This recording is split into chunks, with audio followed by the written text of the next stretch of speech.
England undefeated in the competition so far. Against a team from New Zealand who won their first game against the UAE in a very high-scoring game, but on the wrong side of Pakistan yesterday. As the balls were just tickled down to third man by Nick Compton.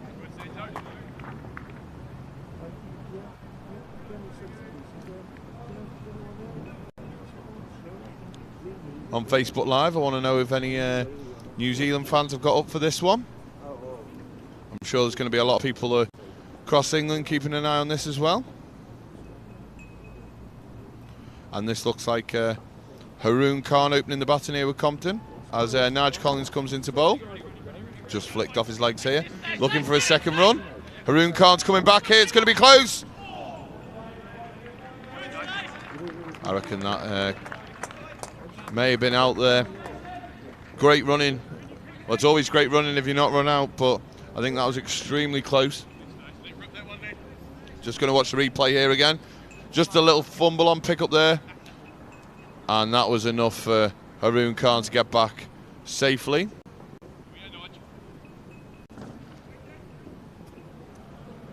Collins comes in again. Just drained down the leg side there. Another wide. In last man stands. The first wide is 1. And that should be 3 to the score.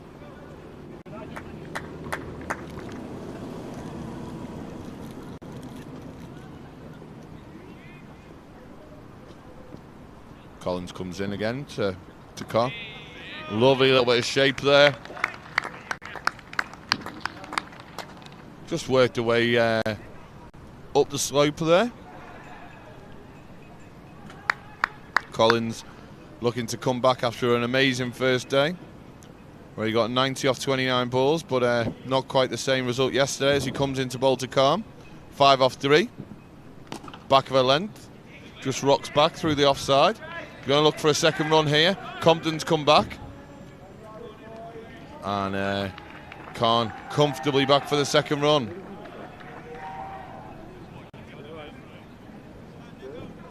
So on the pitch 2 at the moment, it's LMS Wales taking on LMS South Africa. South Africa looking to bounce back yesterday after a surprise defeat to Singapore. I know they've been working extremely hard in the nets. Managed to get a couple of practice games in today, as marquee player James Franklin takes the ball from the Ron Fleet end here to start the second over.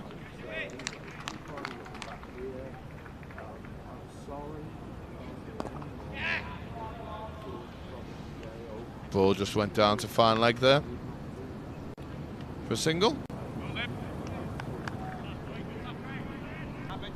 James Franklin spoke before about how he may be looking to take the pace off the ball. He spoke about how dry the wickets have got. Good weather here in England. Obviously not making it very comfortable for some of the quick bowlers as he comes in round the wicket.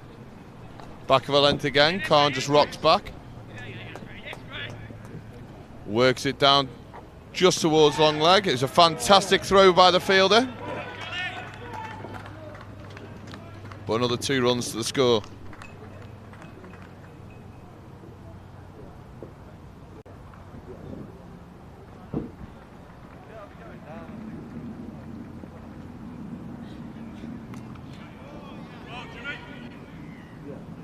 Little outside edge there, Khan turns blind. He's coming back for a second.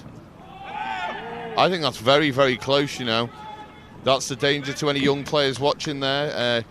Khan had his bat in the wrong hand and he turned blind. Listen to the call of Compton. And he put the afterburners on there. This is awfully close. But what he did do extremely well there, he ran his bat in early and was home just about.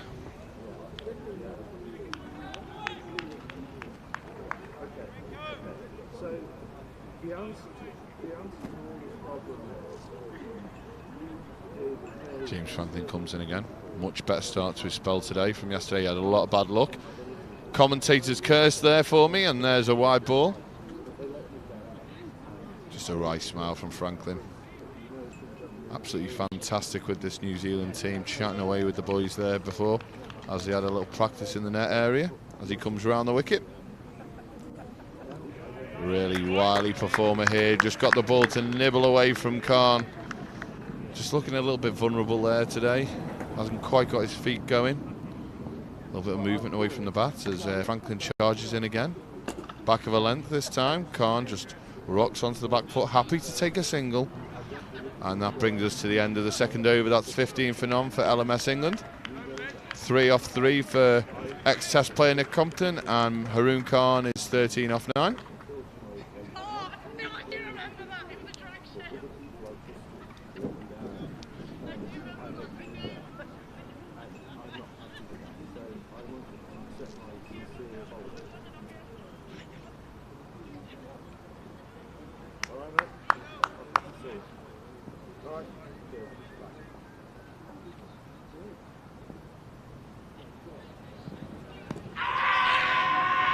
That's a massive shout, and he's got him.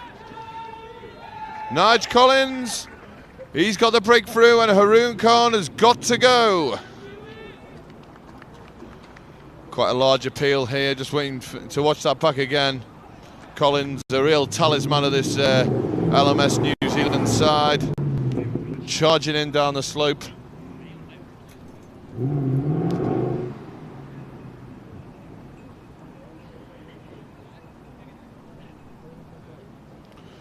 So watch this back. Oh, that looks good. That looks really good. He didn't get forward at all there.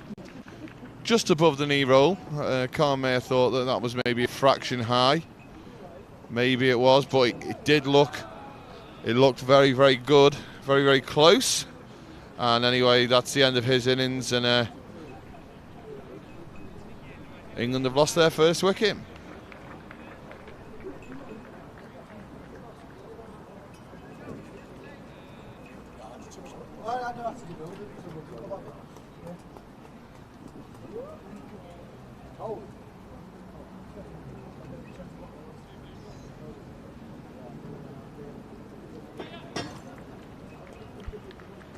New Zealand will be really happy with that early wicket there.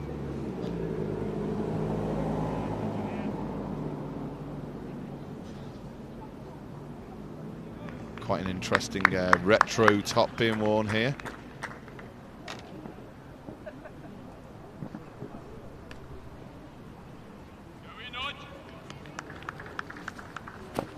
Nothing more frustrating for a bowler. He's just bowled a brilliant ball to dismiss Khan, and then he's drained one down the leg side, not made the adjustment to left-hander there.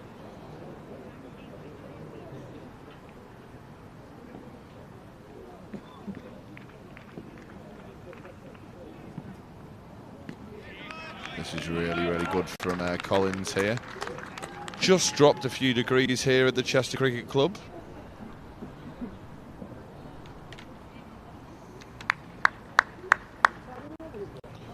But it's nice to be joined by my pal Ross here. Welcome, Ross. How are you doing, Lee? Not too bad. Not too bad at all. A great day of LMS cricket here at the World Series. It's been a fantastic start. You must be delighted as a franchise manager or owner or multiple roles that you have.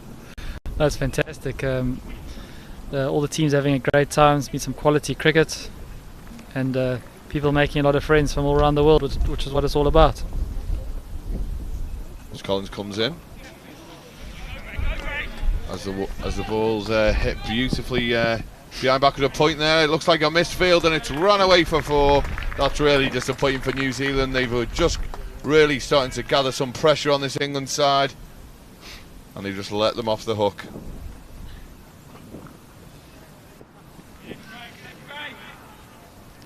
A lot of match rivalry going on here. All these guys know each other from indoor cricket, from the years. So James Collins comes into Blake van der Linde, batting in a helmet today, which is unusual for him. It's quite interesting as well. He seems to have some sort of retro jacket on as well. Is that part of the LMS range? It is. I think it's the travel jacket, but I think he's probably a bit chilly, so that's why he's got it on.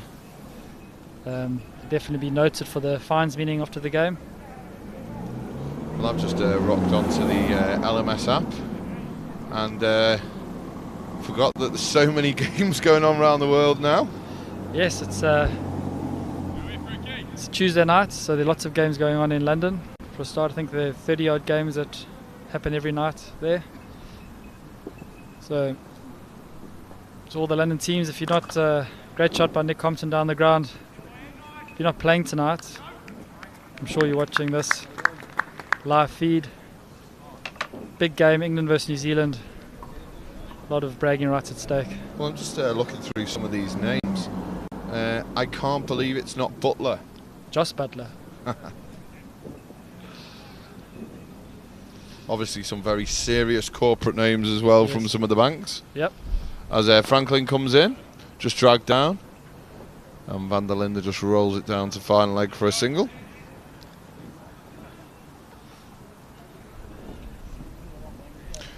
Is there any particular name over the years that you remember you think, oh, do you know what, that was a fantastic name? Well, my team name, class is temporary. Was the saying going, form is permanent, class is temporary? Class is temporary, form is permanent. Who come up with that yourself? Good friend of mine, Gavin Buckle. Who is he a big LMS player at home? He is, but he's moved down to Southampton, so he's playing in one of the local leagues there. He's a quality right-hand off spinner, and he's styled his batting technique on Jock Callis. It's not a bad person to style it on. Probably one of the greatest all-round cricketers of all time. And he's very good mates with Graeme Smith as well. He's not a bad guy to have in your phone book. Yep. That's the first time I've seen Nick Compton really get into top gear between the wickets there. He saw Franklin pick the ball up. As Franklin comes in round the wicket, it's a low full toss and it's been punished through wide mid-wicket. And Compton's just starting to motor here now. He's up to 8 off 6 balls. Bit of a Middlesex rivalry going on here. Both currently contracted at the county. So they'll know their games inside out from all the nets that they have day in and day out. Speaking to Nick, he's absolutely loved this. I saw some of the stuff on social media as well. He's been bigging this tournament up. He's thoroughly enjoyed himself, and it's great that some of these professionals are really getting involved in it. It'd be easy for them to just turn up and play and go home, but none of them have done that. I think it's been fabulous. No, they've all been fantastic. Such a good bunch of guys. Really embraced the whole tournament. Spoken to all the players, sort of shared all their knowledge, and just, oh, that's a bit unlucky. It looks fabulous when a keeper leaves it and it hits the stumps and there's a run out, but when it doesn't hit the stumps, it drives me insane. So did you get a game for the England Masters team today? I did get a game for the England Masters. We took on the Indian Masters today. How did you go? We were 90. We were bowling first. They were 90 for 2 off 10 overs. We bowled them out for 104. Wow. Was there a couple of double plays in there? 2 double plays. I did manage to get one myself. Well done. So I don't know if I get any points on the rankings for them, but you know, I was really proud of myself to get my first double play. Managed to sneak out open in the batting as well, and got a blistering 1 off 3 balls. Well done. I had my middle peg cartwheeled everywhere by the opening bowler. But I'll be back out there on Friday to take on my friend Ali, who's playing for the Pakistan Masters. Just there's a lot of chat going on from him about that game. He's fantastic, isn't he? Yeah. He's one of my favourite people to sit in the box. Second to you, yeah, Ross. I was about to say, what about me? Nigel Collins in to Nick Compton. Oh, that's a fantastic shot, that. Stacey Hyman on the boundary. It's a great arm, whips it in. Some really decent arms amongst this New Zealand side, I've noticed so far. The England players seem to be moving pretty fast here. The wicket here at Chester just seems to be slowing down as the day goes on, and I feel like it's becoming not as straightforward to bat. I think some of the players will look forward to the groundsman moving us on to the next pitch over the coming days. Oh, that is Nick Compton. That would have been a great catch. Kavanagh down there, the spin bowler, That's gone straight through his hands there. He got into a fantastic position. He did well to get there, but it was hit awfully hard. It's gone down towards long on, and he set himself, but it's just gone through. A little bang of the turf there. I think he believes he should have caught it. I think so. I think he's thinking, let's hope that's not too costly. I mean, I myself today put down 2 very simple catches in the outfield in the Masters game versus South Africa. Did you enjoy that? No. And it's not because you don't enjoy LMS cricket, it's just because obviously you've got a lot going on. No, I love the game. I just didn't enjoy it. Oh, you didn't enjoy dropping the catches, yes, sorry. Yes, and misinterpretation from me. And both batsmen went on to get 50, so I heard a lot about that after the game. Wonder how LMS Wales are getting on the back pitch there. So it's Kane Lindsay into the attack. He sat out the last game versus Pakistan, so he'll be looking to start well, get the ball in the right areas. Blake van der Linde having a look at the field. England just up to that point there just hadn't got going, but Compton now 16 off 9. It just shows the difference one ball can make there. It could have been 23 for 2 with the marquee player in the hutch. Another dot ball, and this is a bit of an interesting situation here. We've come out the power play. This is definitely not England's best power play so far. Haroon Khan already out. So do you think van der Linde's going to have to take the onus on here, or is it all going to go on to Compton? Oh, well bowled. 2 dots. Dots are worth gold in this format. Blake van der Linde scores a lot of runs in the local leagues in London. He's going to have to draw on all his experience and get a side of 50. Oh, it's wide. It's a pity there, isn't it? Lindsay's obviously started really well, 2 dot balls, and he's just drained one down the leg side there. All the pressure on van der Linde here. He knows that really he needs to get moving here. He's 9 off 11. Doesn't want to put Nick Compton under too much pressure here to score his runs too quickly. As the ball's banged in. Great over this. Another dot ball. The par scores have been high though, haven't they? They've been up around that 180, 190 region. They have, yeah. But as the day's gone on, it's just started to get tougher and tougher. Just in the background there, Ross, I can see that the ladies team here at Chester are training away. Quite a successful group there. They've got 2 teams, got a first and a second team. First team are current champions of our county. Brilliant. Look like there's some handy cricketers down there. Oh, there is some fantastic cricketers, a couple of county players as well. As the wicket goes there, the pressure was too much for van der Linde as he just chops on. Too many dots. It doesn't matter what form of cricket, whether it's Test, ODI, T20, and now last man stands, dots build pressure, and pressure normally involves a wicket, doesn't it? 1 brings 2, as they say. So, wasn't his most fluid day, van der Linde. I've been impressed with him so far in this tournament, and he just struggled to get going there. Not sure what shot he was trying to do there. Play there. He just seemed to be on the move a little bit. He was obviously looking to force it. Bowler just come a little bit straighter there. And yeah, he's maybe a fraction quicker than he thought, and it was through him. And a little wave there. I know his wife Selena was on Facebook Live the other day wishing him well, and I'm sure she'll be at home there watching. Maybe send him a little text. The sun will come up tomorrow, as they say. That's the beauty of this tournament, though. Tomorrow's the rest day, so we'll be able to recuperate mentally and physically. Maybe take in a little bit of this beautiful city. Definitely going to see what the town has to offer tonight. I think the team's going for a dinner and a couple of beers afterwards. Speaking to a couple of the players from different countries, they've been really impressed with the local area. Chester, a Roman town. Yep. And the Cestrians have been very hospitable. But I know a couple of the teams are maybe going to branch out a bit further tomorrow. The South Africans were talking of going either to Liverpool or Manchester. Good call. I made it pretty simple. You just don't go to Manchester. As a Liverpool fan, Liverpool's got far more to offer, sporting and culturally, in my opinion. Nick Compton, so Simon Matthews into the attack. His left arm spinner just drags it a bit down, and Nick Compton has dispatched it to the boundary. I think Nick Compton's going to have to get 50 here for the England team if they're going to post a decent target. It's interesting that they've changed. Lomas has done relatively well in this tournament, opening the bat, and he's got a couple of 20s, but he seems to have managed to get Compton on strike. You know, with 6 overs in, Compton's only faced 10 balls. Yeah, he needs to be facing more balls than not. He's a quality player, as we know.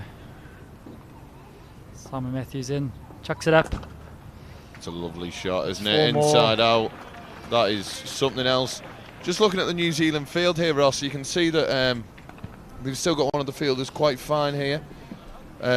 Bowling left arm spin. Do you think they could maybe get Lindsay back round, near a square and maybe get the guy round to extra cover? Because that's a telegraph shot from Compton. He's played that brilliantly throughout his whole career. Definitely, I think he's definitely wasted down there. He needs to get squarer.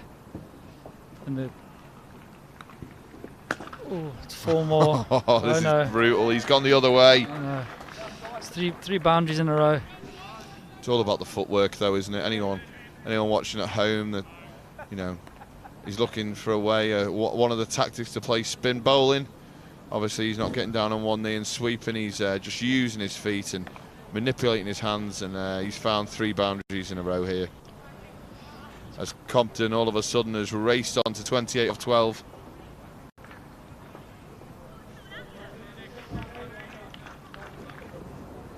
So England 53 for 2.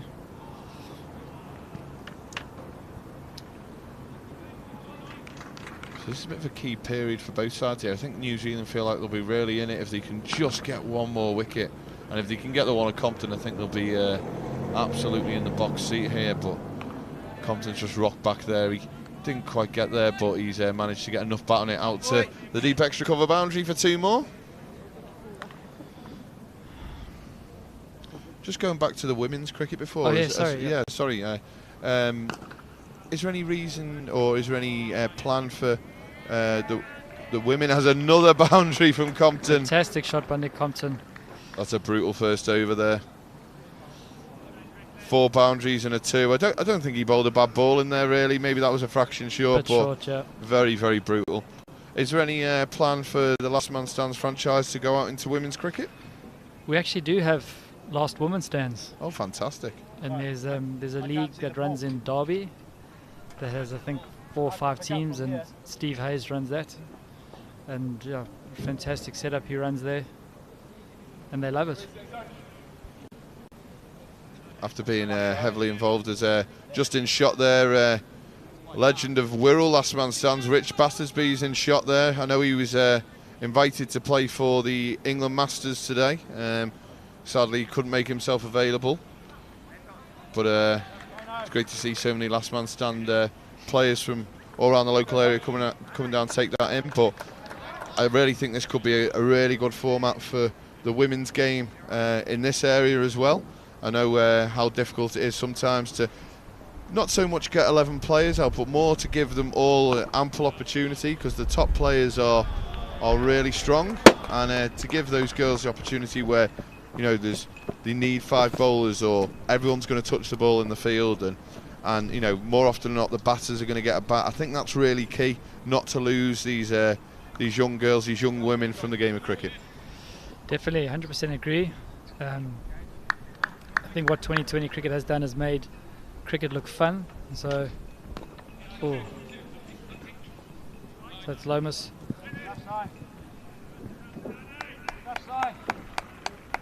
Knocks it down to the leg side for 1. Back to the women. Yeah, they great to have them playing. A lot of young girls might sort of lose interest with the longer form, because but 2020 will keep them playing and get them involved, should I say. Well, we can see from the England women's setup in the Kia Super League, as the ball just lifts off a length there off Lindsay. Lindsay saw Compton come in there, and he's just banged that in. That was a couple of yards quicker there. That was really good cricket from the bowler. Really good cricket. And I think the England bowlers will be licking their lips watching that, because they've still got to obviously bowl in this. And it's only going to deteriorate as the game goes on. think that's just lifted. It was definitely a bit of extra effort from Lindsay. This time Compton stays back. He's hit it very, very firmly out to deep mid-wicket. A little fumble. They're going to be looking for 3 here as the fielder stays down. Fantastic fielding there by Stacey Hindman. Hope he's okay. Well, I think we may have a small delay here as one of the fielders has stayed down in the outfield. Hope he's okay.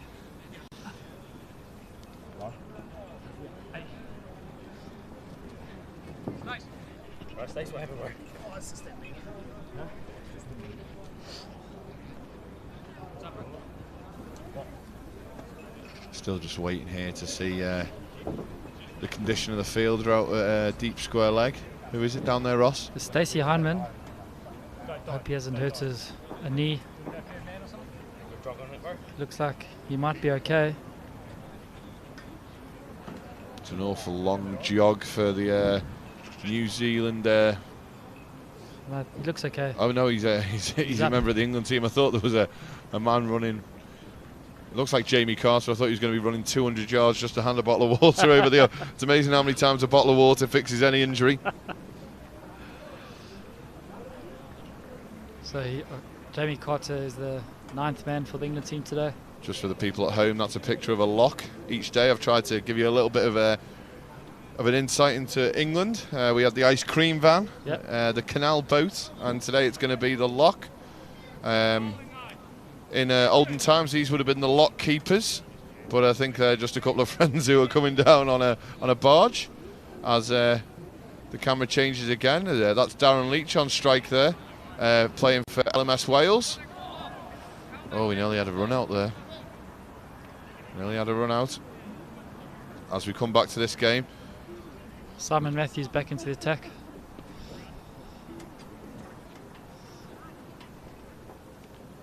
you think he'll change any tactics here? I think he's just got to pitch it up.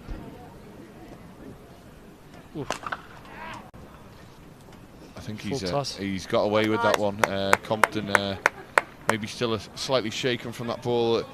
Thudded into his chest off a length there, but he's missed out on that full bunger as it goes down to long on for a single. England have just got to decide what a good score is here as Lomas rocks back again. He seems to have found a gap as Kavanagh comes round wearing a pair of quite loud runners there. What's he like as a character, Milton Kavanagh? A really good guy. How was his head after that catch yesterday? Did he get a bit of stick in the rooms over that? He did, yes. He had a bit of a bump. He had the ice on it all night. So. Nothing worse. A drag down. Or no. I'm not sure that piece of cricket will quite make the highlights package of the day there. That was a drag down from the left arm spinner. It gripped as it was short, and the batter just toe-ended it out to cover for a single. It's Nick Compton back on strike. 38 off 17. It's high in the air. There's a chance of a catch here. Oh, it's dropped short. As James Franklin lets the ball bounce probably maybe 5 or 6 yards in front of him. He sprinted in on the outfield there and just couldn't quite get there. Compton's just mistimed a couple here. Obviously looking to move the game on, I think. Time need 2 days. Hey, when I ask for a bag of ice, this is what I get. Do you work in miles per hour or kilometres per hour on your speed gun? Kilometres. For people at home, how many kilometres per hour do you reckon that last delivery was? 10. But it was a better over for Matthews anyway. He's came back really well. No boundary. And they're going to go for another over of Lindsay here. And this will be the last over before the change. If you've not watched us here on LMS online, as part of the World Championships, after 10 overs, the umpires change the bowlers round and we have 10 from the other end. So this is going to be the final over from the Ron Fleet end here, as Kane Lindsay comes in. Got some fantastic stats there. Bowled 330 LMS overs, got 100 wickets. And averaging 19 in a best of 4 for 4. But is that a world ranking of 44? Or is that a New Zealand ranking of 44? No, his best bowling figures were 4 for 4. Right, I was just looking in that top corner and saw WR and I thought, oh, as the ball just jumps again, you may be right here, Ross. This wicket's just starting to misbehave a little bit on a length here. Looking a bit too paced. I think Lindsay's been very clever though, to be honest. He's gone for just 10 runs in his 2.1 overs. He's mixing his pace off really well here, and he's smashing the top of the stumps as he just drifts onto the thigh pad of Lomas. He's missed out there. He's going to be, I think it's 8 off 7.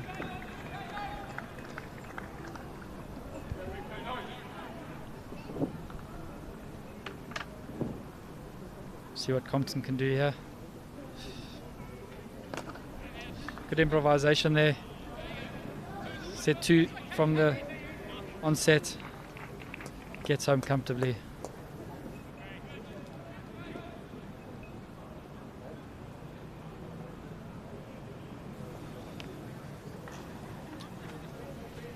So just coming up to halfway here, we're 73 for 2.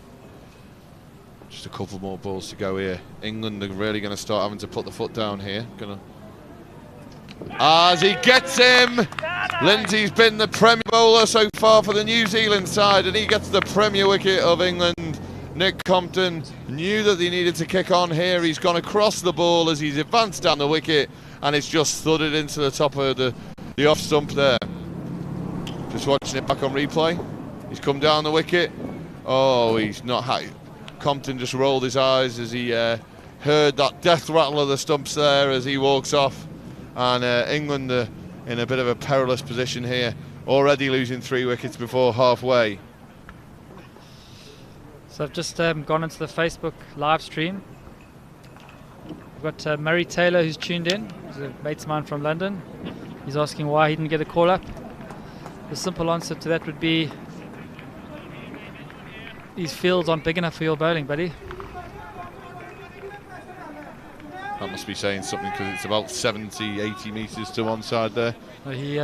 He's been known to lose a lot of balls in the local leagues in London.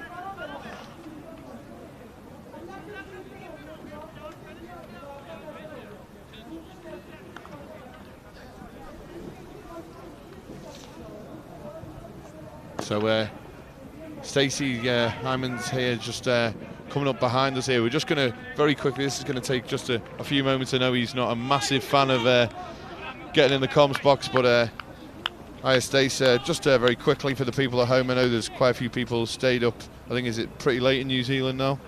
Early in the morning, same thing where I'm from. Hopefully coming home after a night out, they're worried about what you've done there. Just give us a little explanation. Yeah, basically just diving on this hard ground. We're not sort of used to it in New Zealand, and yeah, basically twice in 2 days landed on my knee in an awkward position. So yeah, I'm going to put some ice on and hopefully I'm ready for Thursday.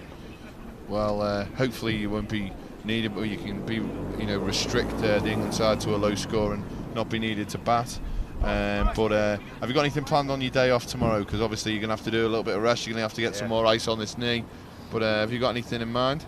Yeah, we did plan on going out for a round of golf, but I don't think I'll be doing that tomorrow now. Yeah, so it might be just a chilled out day, and might go and hit the pools maybe. And well, the one thing we do have a number of beautiful golf courses over here in England, and we do have buggies as well. So I'm sure that the New Zealand franchise manager will ensure that you're in full comfort on your day off there. I don't know who that is, but do you know who that is, by the way? Yeah, I think I might have a fair idea. I've got a funny feeling he'll be back in the box shortly. But Stacey, we're just obviously making sure that you're okay, and hope to see you back out here on Thursday. And what are your predictions? How many can you keep England to here? Prediction-wise, hopefully we can keep them to 160, and I think we'll be in with a good chance. Must have been disappointed yesterday after the Pakistan game. Yeah, we've definitely hit us pretty hard. So this is the game to regroup and hopefully we can get the runs and get the points. We'll beat England today, and you'll be tucked in behind Pakistan and be able to maybe put some more pressure on them as there's a missed field from the New Zealand side. Who was that there? That was Charles Gray. He doesn't look overly charmed with himself in the deep. Lomas has managed to just get another boundary there. England look like they're very aware that maybe they're a few short here at the moment. They're just starting to put the foot down. So fingers crossed for you, Stace. I really hope this knee pulls up for you on Thursday. And I'd like to wish you luck in this game, but I really hope that England get over the line. Thank you. Cheers, Awesome. Thank you.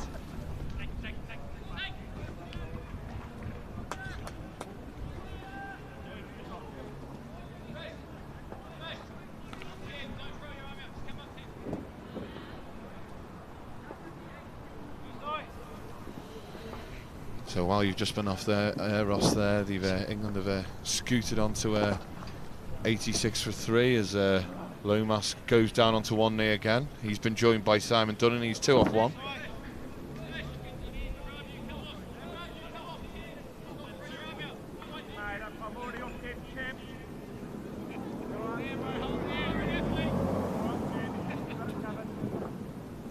Seems to be a couple of injuries knocking around this New Zealand side. I've heard Nigel Collins shouting across to one of the guys. Well, it's a massive shot by Simon Dunning.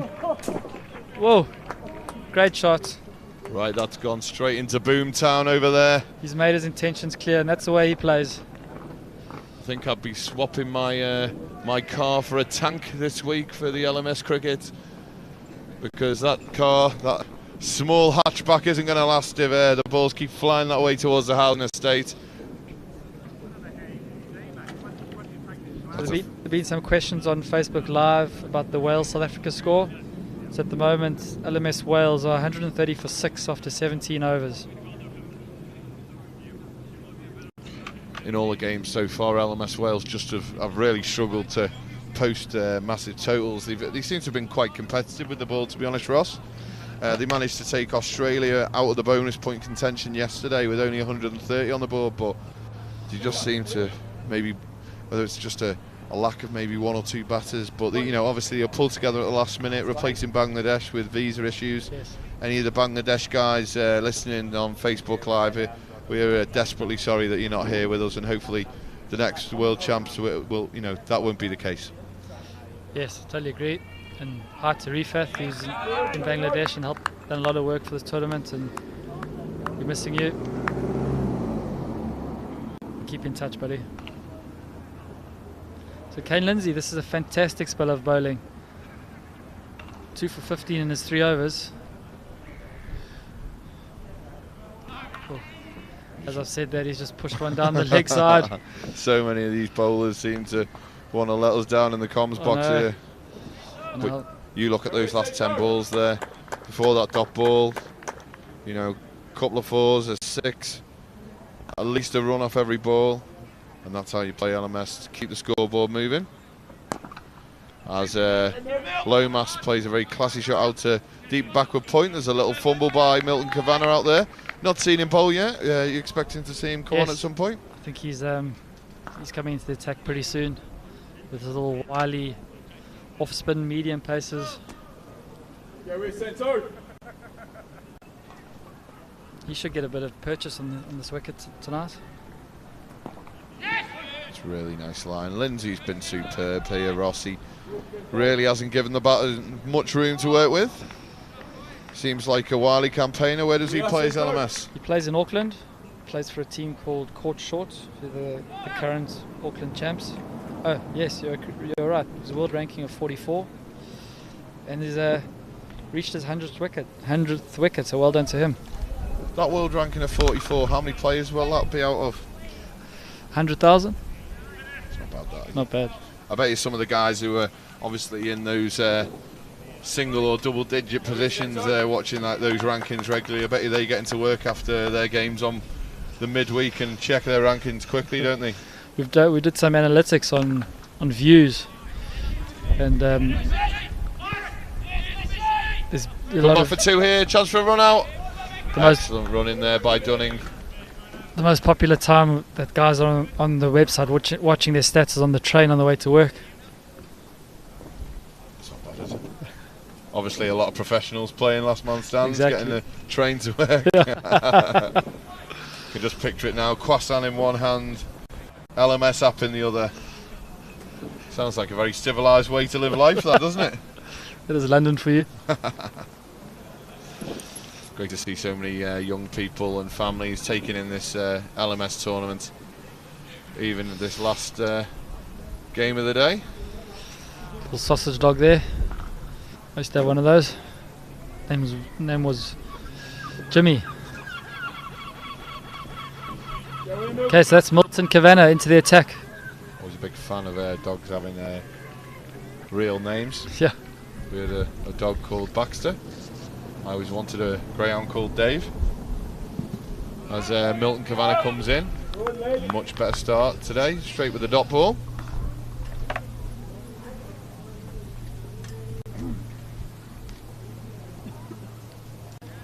I think Danny's eyeing this out. Gives it a big hit down to the extra cover boundary. Fantastic shot. That's 4 more. Fantastic cricketer, Simon Dunning. I think yesterday he was just a little bit forceful early on. Didn't really give himself a chance to get in, but today looks in completely different sort of mood here and has hit some fantastic shots. He's been in the nets all day. Honing his... Ooh. Big swing and a miss. He's read it out the hand there. He's just a little bit of extra bounce there, a little bit variable. Dunning trying to work towards this short leg side boundary here. As he just stands a little bit taller this time and works it towards the offside. Oh, was a terrible misfield. fielding by Leighton Fisher. I think he's got a bit of a sore shoulder as well. There may be a chance of a 3. Dunning's going to come back here. Good running. It's excellent running. That's going to make the bloopers reel, that one.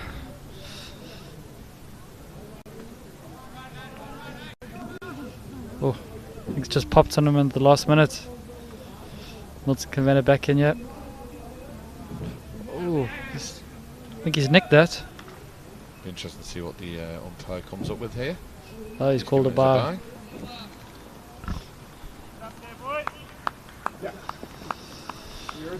So after 13 overs, it's 110 for 3. Dunning 16 off 7 and Lomas 26 from 17. Just watching on the back pitch here, that's LMS Wales against South Africa. South Africa really trying their best to bounce back yesterday. It was the shock of the day. LMS Singapore turning over the South Africans as we see some of the England players. That's David Nielsen Scott. I think I've pronounced that right today after getting hammered on social media for getting it the wrong way round. Did you? And one of the England legends there as well, after a very, very impressive victory over India. As Lomas takes strike here. It's Matthews again. Just a little bit fuller this time. I think that's a much better length from him.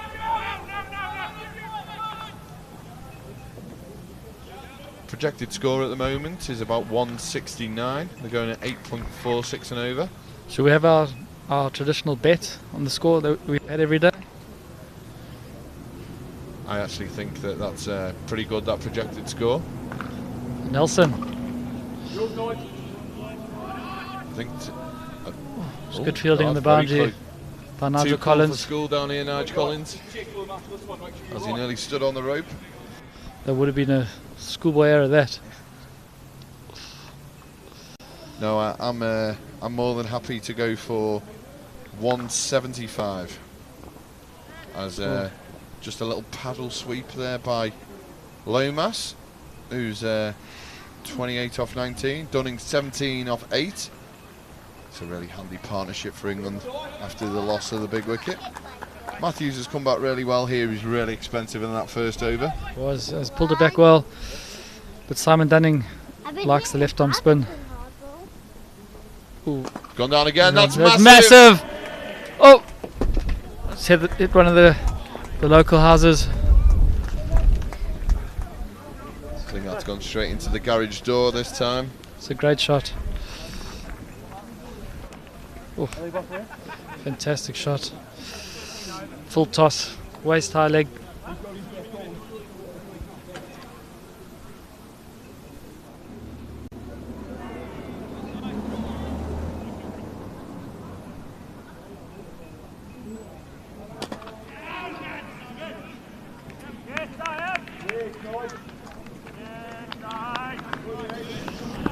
So that's Simon Dunning. He's hit it straight to long on. Great catch by Nigel Collins, and that's a big wicket.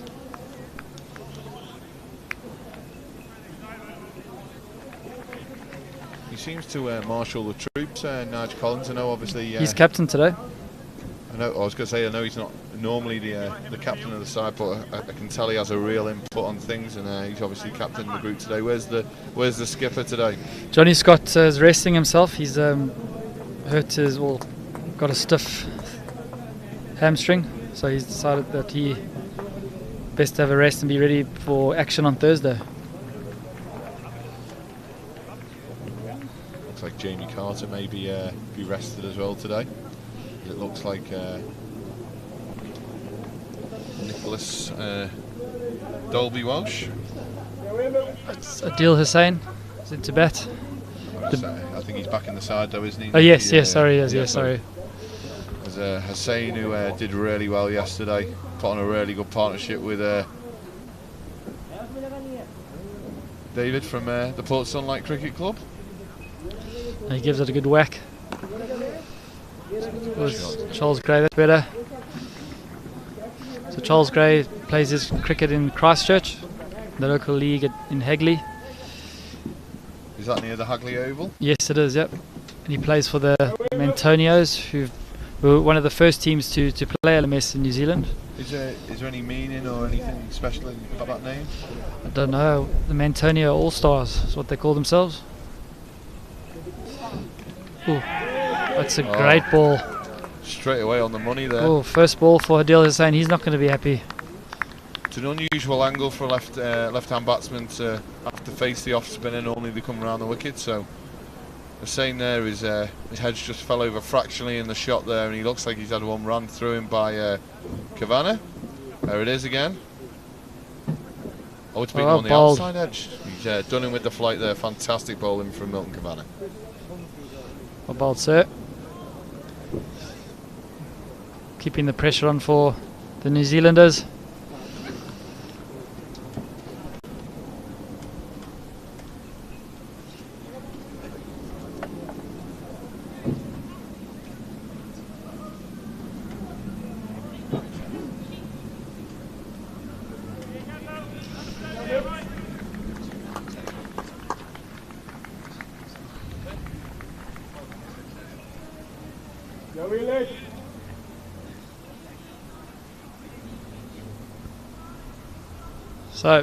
So Dave Nielsen-Scott. Do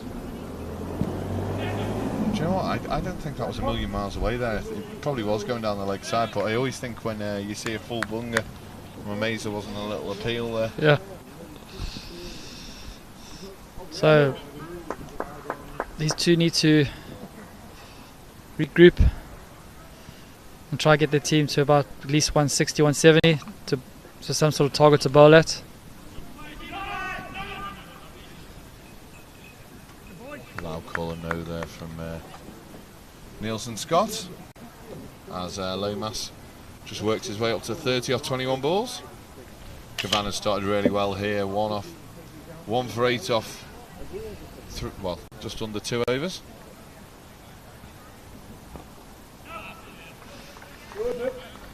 Must be a tough situation for Nielsen-Scott to come in here. He's probably stuck between two minds. Still plenty of overs to bat here, but not that many wickets left. No one's retired so far. A lot of the power hitters have gone, so what would you do here, Ross? I would have 1 or 2 sighters, and then I'd go big and hit. I would actually rotate the strike, and hopefully I'd be batting with a big hitter. See, if they had a couple of people retired here, just looking at the projected scores, they'd be looking nearer that 180, 190 mark, but I honestly believe that the current run rate is probably more suitable as Franklin comes in bowling. He promised me this, some left arm spin from the City Road end here, wearing the cap while bowling.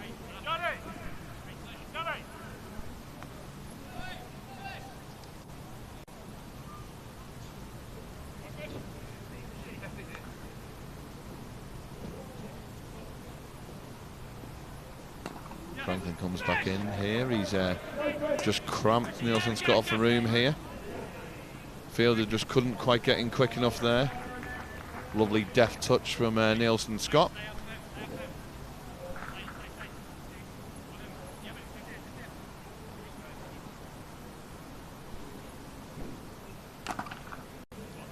Powerful shot there. It comes down towards Nigel Collins. Picks up comfortably and just lobs it back into the bowler. James Franklin seems a lot happier bowling this slow left arm here on these turning pitches of Chester as he comes back in. I reckon he's bowled a few of these in the nets in the past, just to rest his body as a seamer. Fantastic bit of fielding this time to come back for a second run.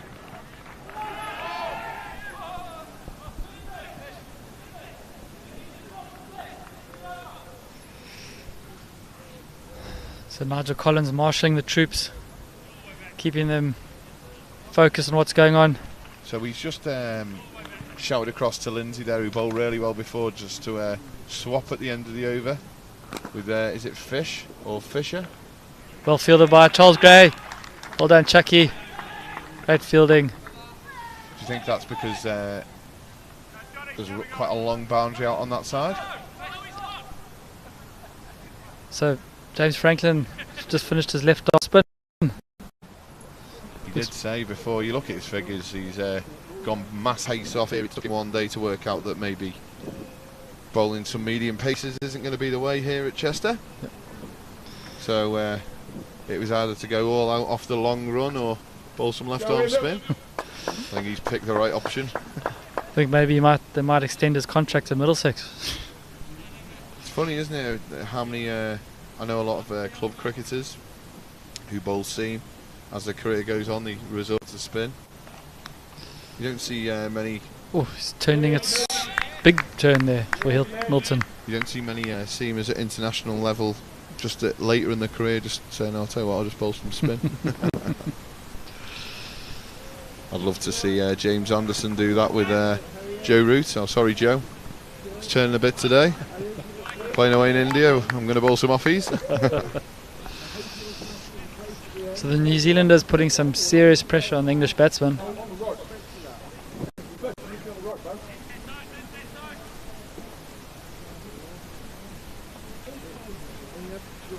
What a shot this is straight down the ground. He's got a chance. Oh, what a fantastic catch by Nigel Collins. Looking for the double play here.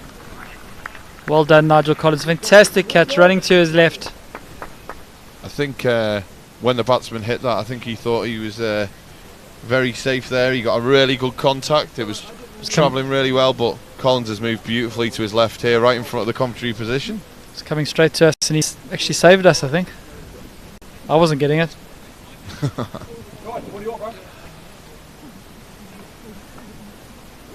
Oh, that's good. Yeah, he does. Looks like he might have.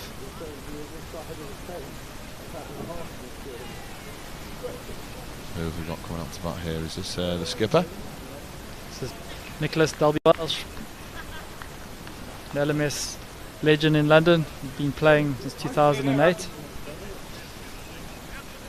I think Nielsen Scott's using one of the. Is that one of the co-branded bats, or is that just one of the LMS bats there? I think it's just an LMS bat. I know yesterday we saw Abdul Razak smashing the ball all over the place with the co-branded Bass bat. Fantastic knock that was. And The Kiwis really putting the pressure on now. A little bit of panic in the English camp. I think they're going to have to readjust what they're looking to get here. They haven't got the wickets to be able to kick on at the end, so I think this is what the. Oh God, there's a chance of a run out here. Oh, we didn't quite get across quick enough there. There wasn't a reaction from the skipper. A bit of a misunderstanding between him and Lomas, but they've managed to get through with no danger, and that's a single. That's the end of Milton Kavanaugh's third over, 2 for 9. He's been really impressive today. You don't want to be running out the captain without him facing a ball. In many a team, I reckon it's a golden #1 rule.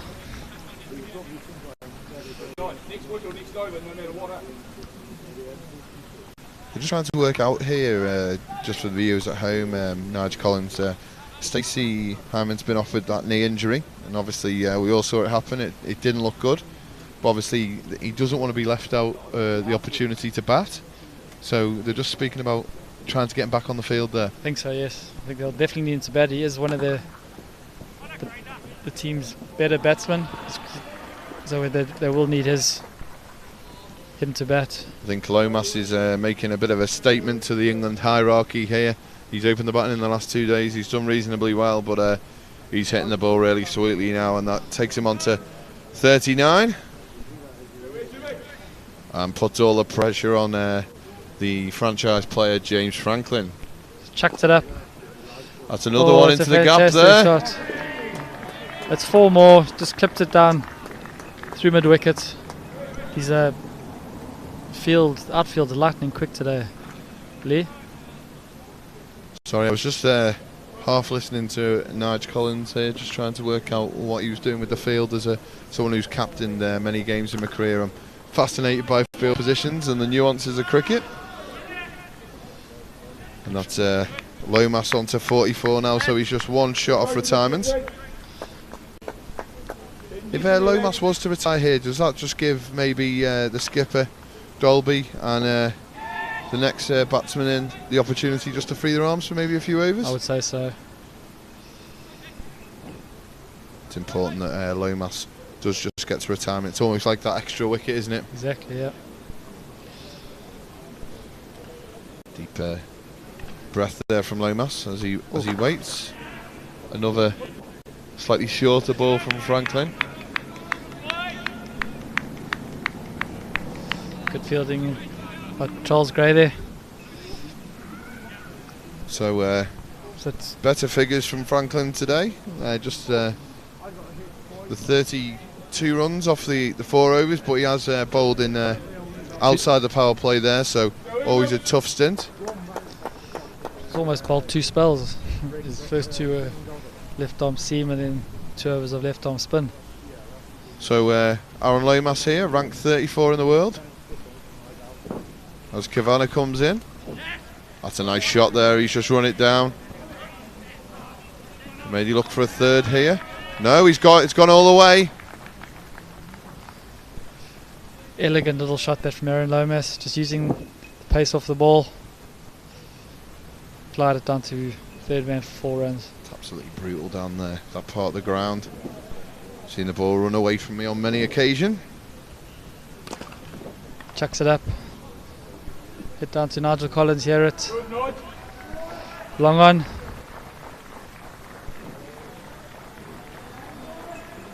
And that's 50. So obviously 6 wickets down here. He's not walked off the field. Great shot, Nick W. Walsh. Do you want to just explain to the viewers at home? Obviously we're used to seeing people retiring and walking off. Yes, so if once Aaron gets his 50, he'll just carry on batting. Normally, if you get 50, you have to retire and then you come back at the end. Oh, that's just come flying past us here. Great shot there by Aaron. So the projected score is just at that 160. Obviously, we've got the home run ball in the last over. Wherever it goes for 6, you get 12. Lomas is just cutting loose here. He's got to 50 and he's got a real positive intent. There's literally just 1 over left, 5 balls. LMS England the 153 for 6. And if I was them, I'd just have a half eye on that 170. Sure. Amazing bit of bowling there from Milton Kavanagh. He came on at a tough time. 2 for 22 for Kavanagh as James Franklin comes past, the seamer stroke spinner of the New Zealand side. I want to know, when is it ever an easy time in this format to bowl?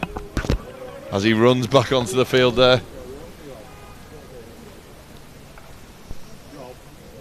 Absolute legend, James Franklin. Really got involved in this week. And really good guy, great to have him involved. So is this his final day today? Or is he here for the rest of the week? Oh, it's Aaron Lomas, he's nicked it. Great catch by Simon Rewa, the young keeper from the Auckland North Shore. So that's Collins. It appears that Collins has also dropped his pace there and started to roll his fingers over it. Definitely plans to be taking the pace off the ball here. So we've got Nick W. Welsh as last man stands. Just going to watch the replay there. Collins didn't just take the pace off it, he's off the short run. Comes in. And he's got one with the off spinner. He's extremely happy with that. Turn around just to check with the umpire, but it was a fabulous catch. As Aaron Lomas just gets a warm applause into a full pavilion there at Chester Boughton Hall Cricket Club. Giving his side a chance. He'll be really, really frustrated here because he knows that obviously he's left his skipper needing 2s, 4s or 6s as he's the last man standing. And he'll know that there's probably 10 runs out there on the field that has been missed out on. As Darby Walsh hits the ball out to Franklin here. There's definitely not a second run. Okay, so 2 balls to go. See what Nick's got in his. Who's going to go to? Oh, well done. That's really tricky. Oh no. Oh, there's a man there. Oh. It's got the dive out. It's got 2 runs. I've done that myself here in this dry part of the year, and imagine just lying a carpet of sandpaper down and deciding it was a good idea to dive over it, but he's done it. Oh wow. It'd be really interesting there if the keeper had took the bails, because it appears that the captain of England had just got his back stuck in the footholes there and had dived on top of it. Hope he hasn't hurt himself. But here's the last ball. Yeah, that's 12. And there it is, home run. I think that dive hurt him. That's a fantastic shot. A wry smile from Collins, but I think that really hurts him there. He's done a fantastic job up to that point, but he's just dragged the ball down, and the skipper marches off as the last man standing, knowing that home run, that 12, could be the difference at the end of this game. More often than not, you see that. Just makes that score, takes the score to that psychological total. What's fantastic there is, if you watch the replay, as he's hit the ball, he's just started to walk off. He knows it's 6 as it sails into Boomtown. He'll be enjoying that. At one stage in England, he was the leading home run hitter. Looks happy. Which may be associated with a slightly different sport, but he's really happy with that. You can tell it doesn't matter what anyone does to cover up the excitement. He's delighted with that, and we've been very lucky with the weather today.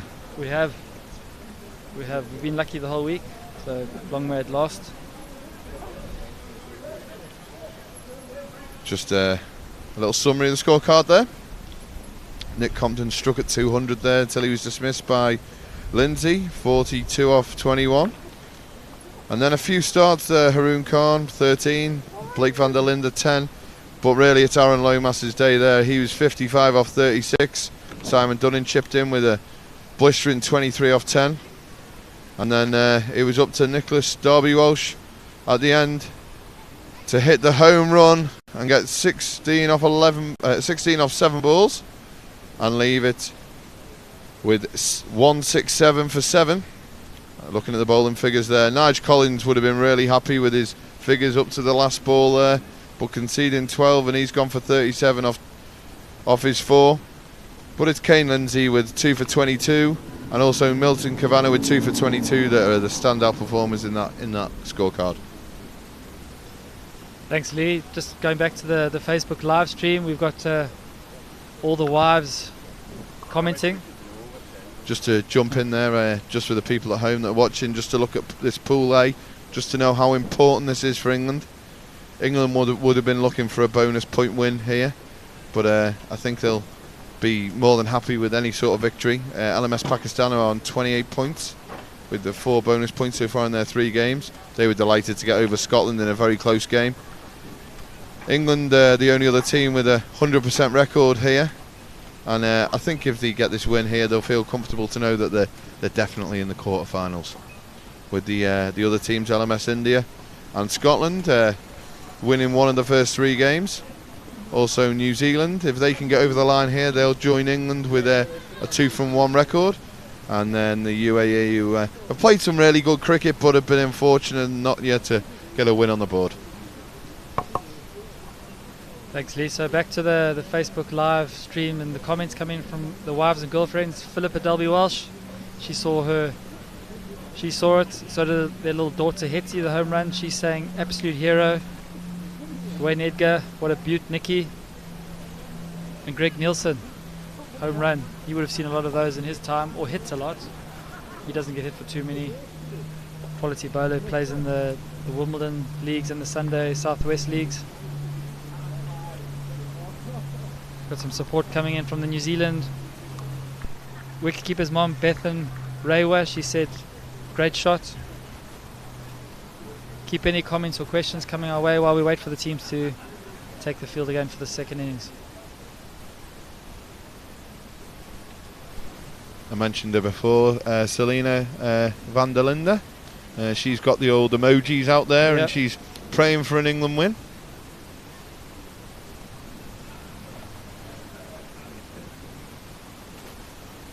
Have we got any scores from the Wales game? Get that up. I'm hoping the production squad may just take a little look across.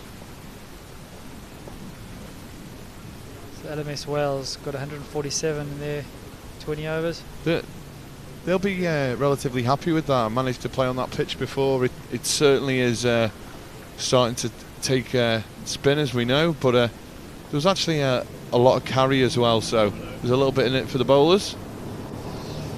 The South Africans must be absolutely desperate for this win today.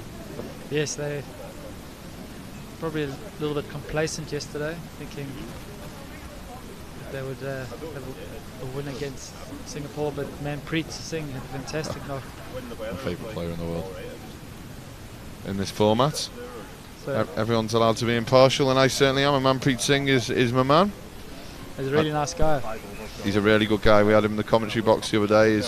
He tried his absolute best with his English as well. He did really well. But I know Kanal, who's the franchise manager over in Singapore. Is that right?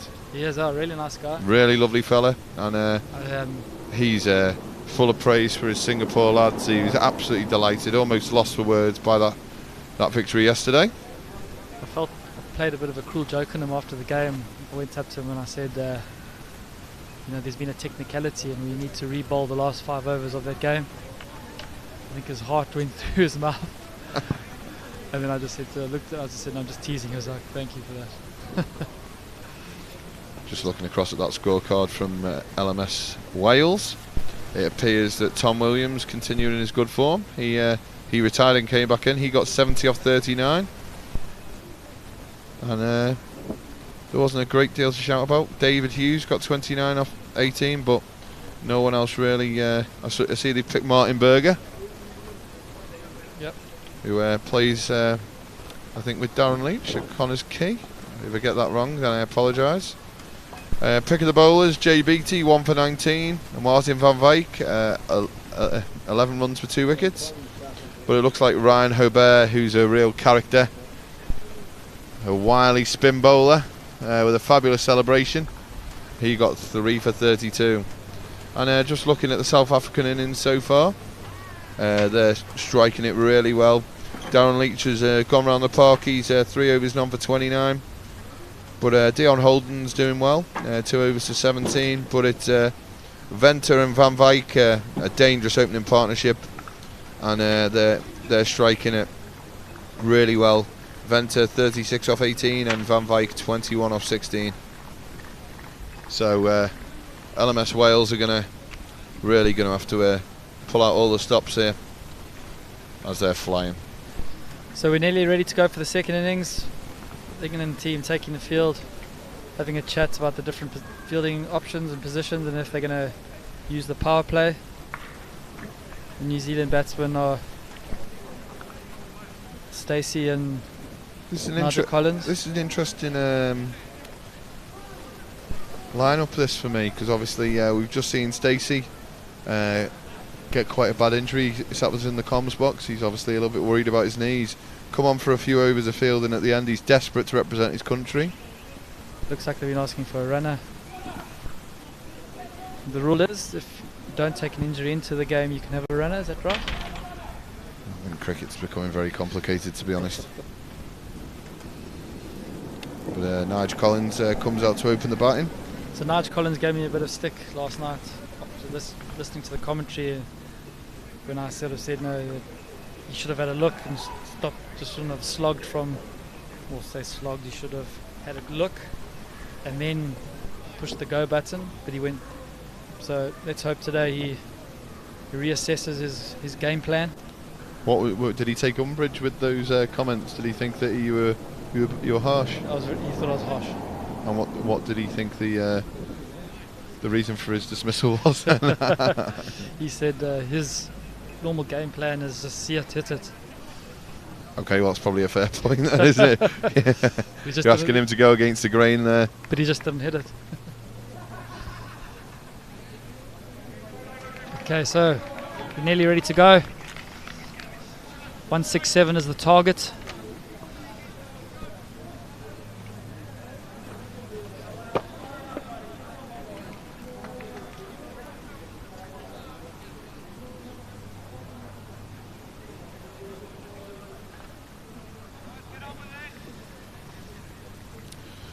Need to make sure we maximize the light here as it's 7:30 in the evening here in Chester.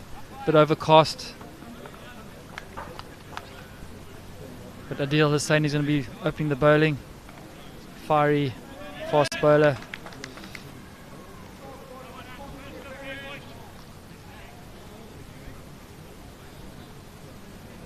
So they're going with the power play first up. 4 fielders on the offside, 2 on the leg side. I'm glad to see Adil Hussain here. He's gone back to the end he played. He opened the bowling in the first game against Scotland and ran through their top order. So he's gone back to the far end here, the Ronfleet end, as he comes running in. He bangs it in. What a shot that is. Obviously, Stacey's extremely sore there. His knee doesn't look in a good way. Doesn't look at all. I think he's been given the license just to swing. That looked like it really hurt him, that. It's a fine line between bravery and being a little bit daft here. As the owner of the Corner House pub in Chester just comes past. I'm sure some of the teams from Last Man Stands will be welcome there this evening.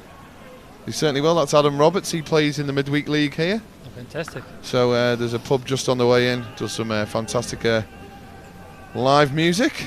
So I'm sure some. Well, I was good at plugging the kit yesterday, so I might a few of the local pubs might as well have the benefit. So the benefit to obviously Stacey's going out here with a mindset of seeing if he can get some quick runs, obviously before his knee maybe stiffens up. The only downside to this, it does, well, I was going to say it minimises the runs, but it makes it quite chaotic with the runner out there as well. So we need some loud calling and clear communication. So for people who don't understand LMS, we don't normally have 2 umpires, do we? So normally the next batsman in a square leg does the square leg duty, and that's just to make sure we don't speed up time.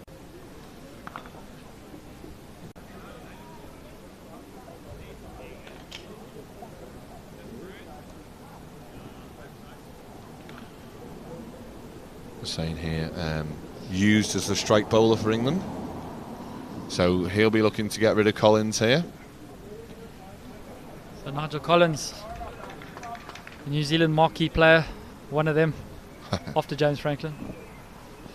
Set up here, back of a length. He just drops it into the offside. England are utilising the power play here. The skipper was just back with a point. So he's gone for, just so the people know at home, he's gone for a long on and a fine leg. So there's a massive gap square of the wicket on the leg side. I'm presuming that Aaron Lomas will have to run after them.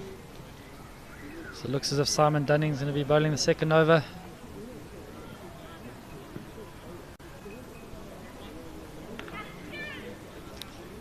Simon Dunning as well did really well from this end the other day. Played very selflessly before, you know. Strike rate of 200, got quick 20. Tried to move the board on. He's just going to look to try and use this new ball here. Starts off with a wide. See, I don't think that is a wide. I think it's died in the wicket. It looks like a... Looks like the ball just stuck in his hand a bit. Yeah. If we were watching the IPL, we'd be saying that was a slow ball bouncer. But we've said, as he comes in again, a little push. Great little shot there by Nigel. Good cricket awareness. Knew it was 2 from the moment he hit it. Quite surprised here that the batters are choosing to run right up the middle of the wicket here on a spinning deck. I know I'd be having a... If it was the first innings, I'd be having a proper whinge. I'm one of those guys chasing the umpire as soon as he even remotely go the middle of the square. As a captain, Lee, are you pretty friendly with all the local umpires in the league you play in? Well, the captain here at the moment is Will Owen. He's doing a fantastic job. So I had 3 fabulous years as captain here. I've thoroughly enjoyed it. So, like everything, you move on, take a new challenge, and I thoroughly enjoyed the captaincy. I had an interesting relationship with the umpires. I always enjoyed talking to them after the bar, in the bar. But that's a great shot by Stacey. Slapped it down to mid-on. It's 4 runs. Got all of that, didn't he? He's not going to hang around. Well, he's just setting himself, isn't he? He's obviously not quite as mobile as he would usually be here, and he's just setting his feet. As the cameraman shows us a couple of beautiful hanging baskets. Do you get any of them in New Zealand? Do you have hanging baskets? Not really. I think they're pretty pointless also, but we've got them here in Chester. As the ball goes out to deep square leg, and that's Blake as he launches it into the keeper Lomas.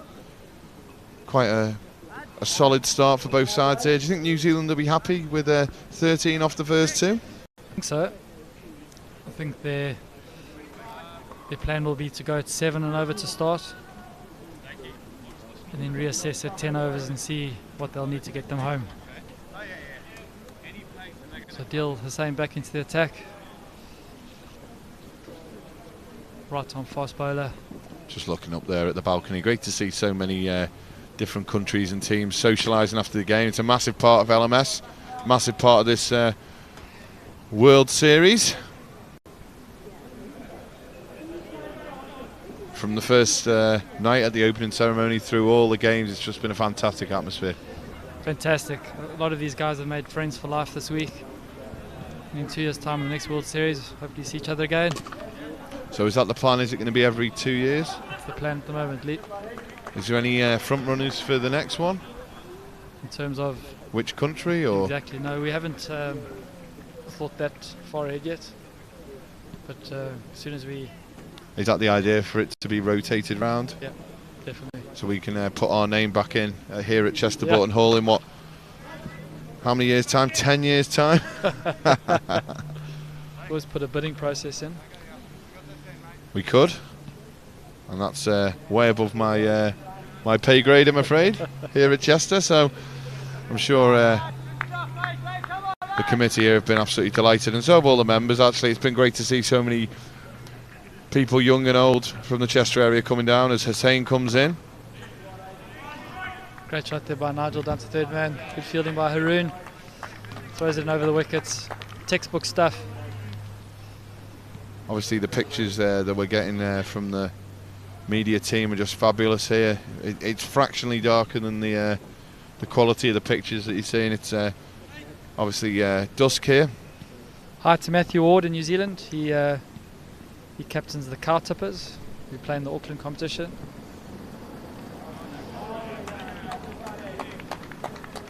He's saying, shot Stacey, teach him those Cow Tipper skills. So that's 3 overs, 17 on the board. So we've got the solid base here for the New Zealand side. Nigel Collins has followed your advice. He's 6 from 6. He's bedded in. What's going to happen here? Last over at the power play. What are your thoughts? I think looks like he's going to play a bit more of a circumspect innings today. Responsible captain's knock. Oh, as I said that. As I said that. I think you heard me say that. Great shot, Nigel. He's literally just put his front foot down the wicket there. Beautiful flow of the bat. We're going to watch this back now as Dunning just lands that. That's right in the slot there. Like I said, his head was in a great slot. The pictures looked like he nearly got whiplash from watching that ball fly back over his head. He tried to repeat the dose there and caught the toe. I think a couple of the England fielders fancied the catch there, but he dropped well short. It's amazing though, just 1-6. Just the scoreboard looks so much healthier. Yeah. Oh, big that swing and a nick. That's brutal. The ball's come flying into our commentary position here. Haroon Khan ran round. He was nowhere near trying to stop that. Unlucky Simon Dunning, well bowled.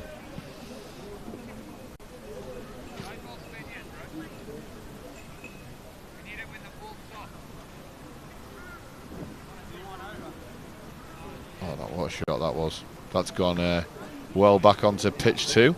And one of the Wales guys tried to take the catch. Oh. Well there, good length. Trusty boot there.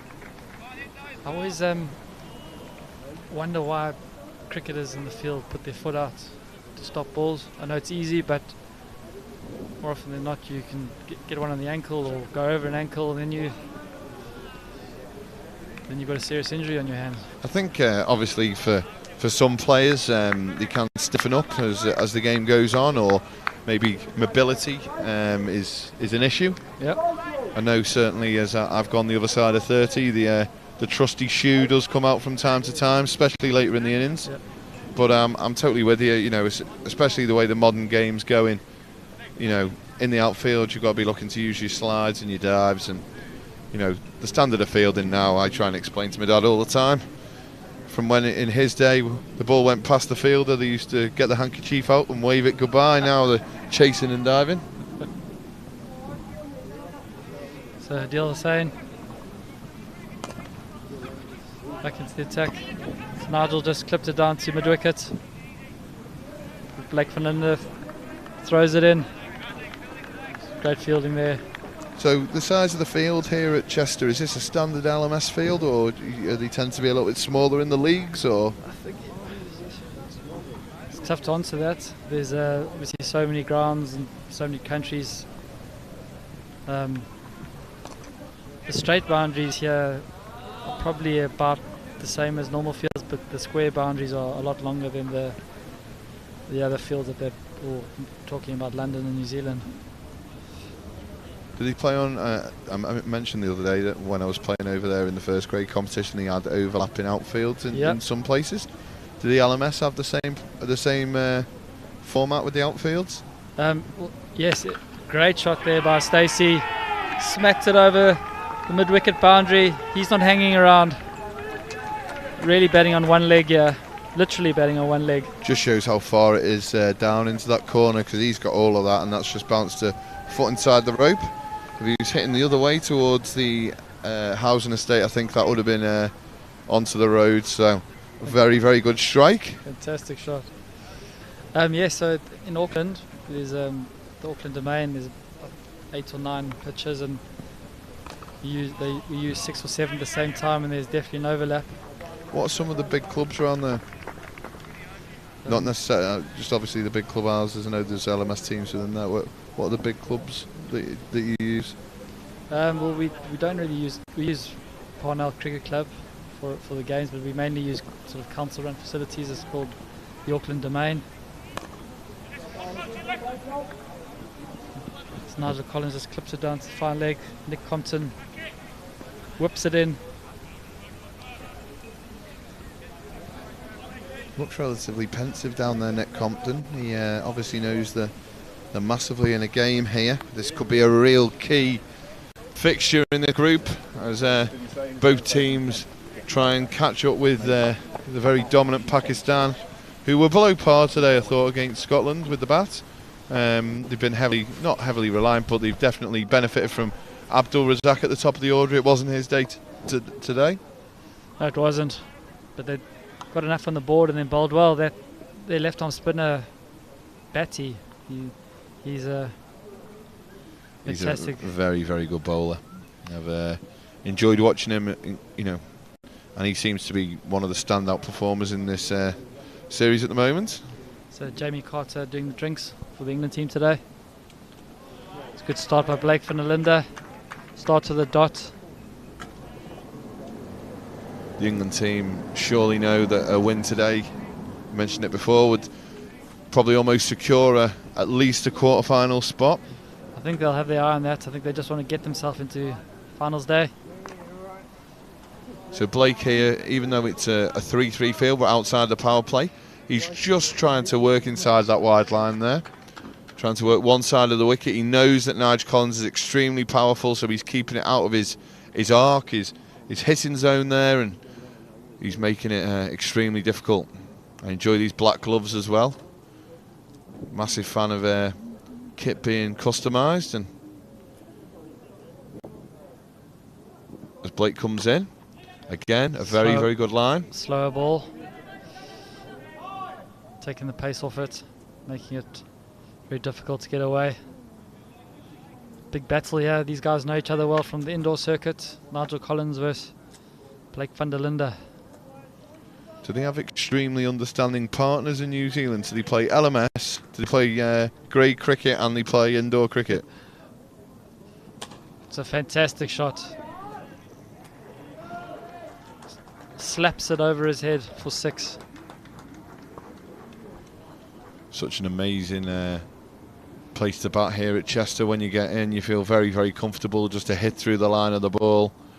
And the daunting figure of Nigel Collins here, after that small blip yesterday, jumping straight back on from that amazing innings on the first day against the UAE. And he must be very, very close to the top of the run standings in this tournament at the moment. Definitely is. As he goes again. It's a great shot. This time along the floor here. Superb cricket. So we just spoke earlier in the over how Blake had managed to just stay away from Nigel Collins. He'd run along the wide line or just inside, and all of a sudden he's bowled 2 straight balls, and both of them have been dispatched, 1 for 6 and 1 for 4. So we've got Selina van der Linde back on the live stream saying, "Come on, Blakey."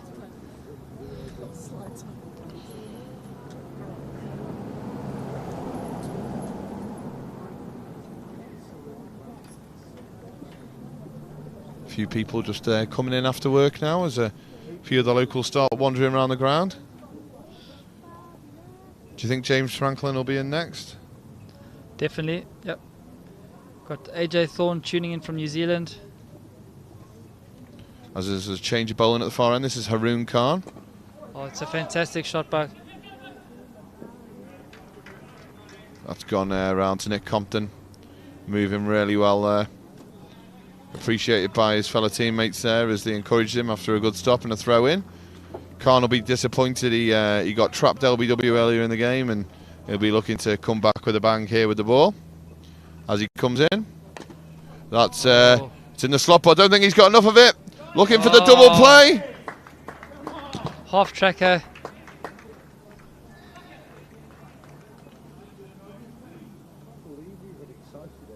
Simon Dunning's just ran past Nigel Collins and gone, "I know your pain." So obviously knowing what it's like to hit a half tracker to the fielder. Oh, he'll be wanting to be watching the replay of that. Like we spoke about before, Ross, if that was hit towards the houses, I think that would have landed on the road, but he hasn't carried it far enough there, and he knew it. He was looking very, very closely, and he didn't quite get enough on it to send it over the boundary for 6. So that's a massive blow for this New Zealand side. But the first wicket for England, and it's 51 for 1. So Simon Rawa comes in at number 3. Camera there just got a little glimpse as Nigel Collins went off the field of Jack Williams, the premier spin bowler here at Chester. He's going to be playing for LMS Wales later in the week. Oh, brilliant. He took 6 wickets at the weekend. He's a leg spin bowler. He's of absolute top quality. Ireland's Niall O'Brien was speaking to him after the game and extremely impressed with him. So maybe Wales could benefit from his skills. Khan picked up brilliantly there. Didn't use his foot, much to your joy. And throws the ball in. Lomas did really well there. So who'd be the happiest so far, Ross? 52 for 1? I think New Zealand would be happy with the situation. I think England would always be backing themselves.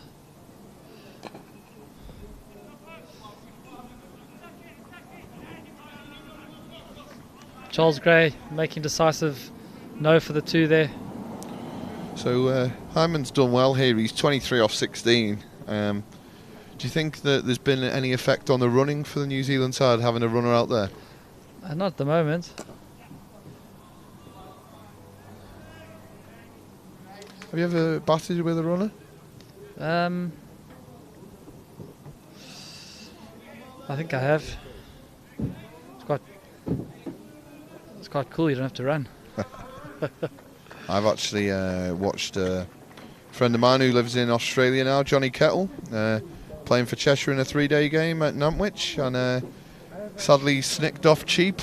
Yeah. But the number 3 batsman required a runner. So as he was walking off, cursing himself, he was asked to turn around and go back out and run. The incoming batsman, Rick Moore, then scored 160, and he was out there for the preceding 4 hours. So Wow. a cruel, cruel day. It's Blake van der Linden again. But it's a good length, that. There seems to be a bit of that part of the wicket where it seems to be misbehaving the ball. We saw that when Compton was batting, he got hit a couple of times.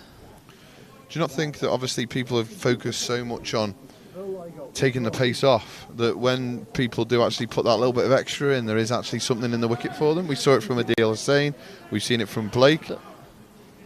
I think that's a good point, Lee.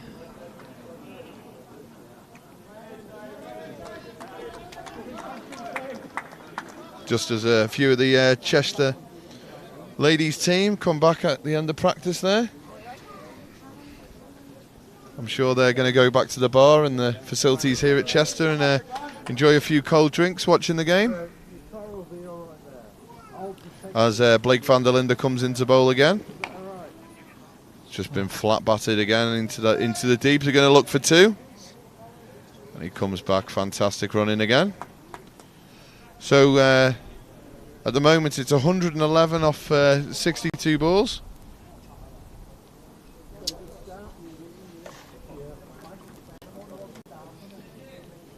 Nice bit of fielding there from David Nielsen-Scott.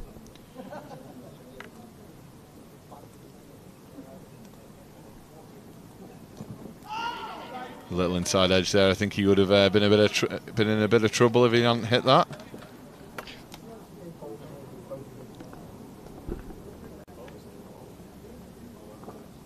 So who's your money on now? 'Cause obviously I know that you support 4 different teams here in this LMS Yeah, World Series. that's a tough question. We've got. Which shirt have you got on today? I've got my HQ shirt on. Whoa! It's gone high in the Gone air. high. It's a great what catch. a catch! He's looking for the double play. Fantastic catch there by Dave Nielsen-Scott. Wow. What a catch, sir! Every player to a man here is sprinting across to Nielsen-Scott. What a catch! And Dunning and Welsh and van der Linden do the, looks like some sort of stag celebration there. We've seen it a couple of times in this tournament so far. I'd love someone to come on Facebook Live and maybe explain that to me. I can tell you exactly what it is. They do it in the Sunday League in Barnes that I play in, and it's just a little tradition that they do with every wicket.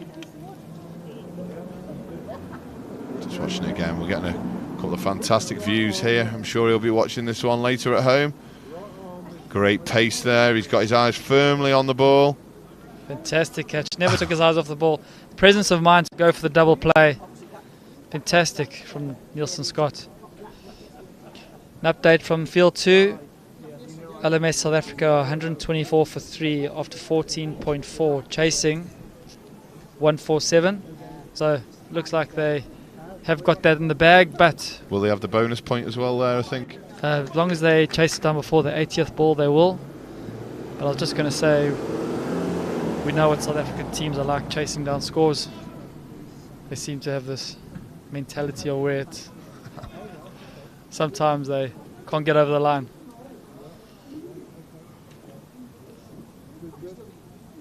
Ooh.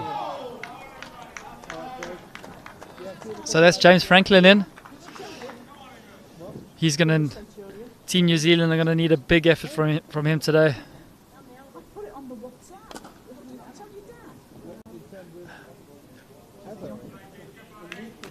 Very nice touch there from Jamie Carter. He's obviously seen the temperature drop down in this commentary tent here that we're in, and just offered us a cold beverage, which will surely... Can't wait, it's going to be delicious. As all beers are. Well, this is Haroon Khan. To James Franklin. Big knock required from him today. Off the mark with a I'm expecting slap down to long on. I'm expecting big things from Franklin today. I think he knows his team need him, and the run rate's just starting to get a little bit dicey now. Just nearly at 10 and over, 9.5. Haroon Khan. I know a lot of his friends and family watching. He told me before the game, as he's just dropped that one. It could be wide. It's not 5 wides. Oh, that's a killer. It's a killer. It's one of them as a keeper. You know, it's very, very difficult. You're not sighted. It's spinning.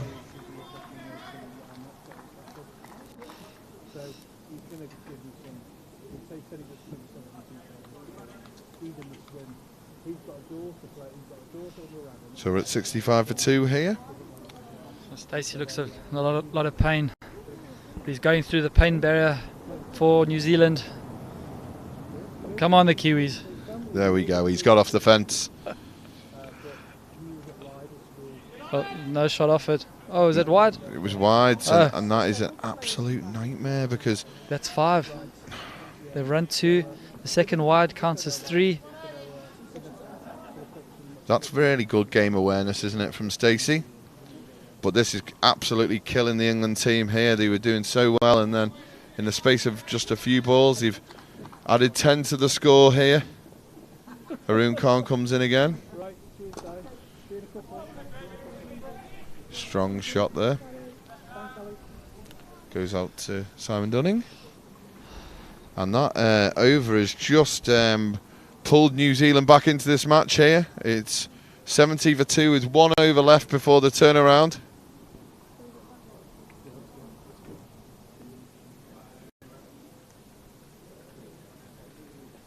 So you're looking to take part in any more of the Masters games, Ross? 100% yes. Who will you be playing for? Not to say that but disrespectfully, I'm a bit unsure of who will represent. We're a combination of the Australia New Zealand team, so we call the Oz NZs. Oh, nice. Is that's a really good bowling there from Blake van der Linde. Is there a word for that kind of combination, the Kiwis and the Aussies, or? Probably say It's like bi-nations. It's the Oceania group though, isn't it? Yes. Around there. Yeah. So if we've got a couple of Fijians in as well, then we'd be there. Exactly. That's a really firm shot. That's gone out to Nick Compton, who's just underneath the scoreboard there. You can just tell that the light is just a fraction lower than it was just a few moments earlier, as the scoreboard, the orange numbers shine bright across the oval here at Chester Boughton Hall Cricket Club. So we've got Nigel Collins on the feed saying tactics, plenty of time to see the pitch and work it out. Laugh out loud. Yes, buddy. Blake van der Linde to James Franklin. It's a nice shot there. Delicate little shot down to Nick Compton. Throws it in. Lomas. So the kits that the teams are playing in, Are they from the LMS club shop? Yes, they are. They were done by Rifat in Bangladesh. It's done a fantastic job. The teams look really good. That's a really nice shot there. That's gone very, very quickly towards the nets. I think Blake van der Linde was just trying to be a bit too clever there. Should have just stuck with his stock ball. Now he's put himself under pressure. But he's got all the experience in the world to... Quite amazing that literally an hour ago we had Stacey sat next to us talking about the fact that he may not be able to play golf tomorrow, and here he is, 44 not out, opening the batting as Blake comes in again. Going for the run out there, that looked really close. The runner just didn't look like he took off straight away there. Who's running for Stacey? Can we see? Charles Gray. Charles Gray.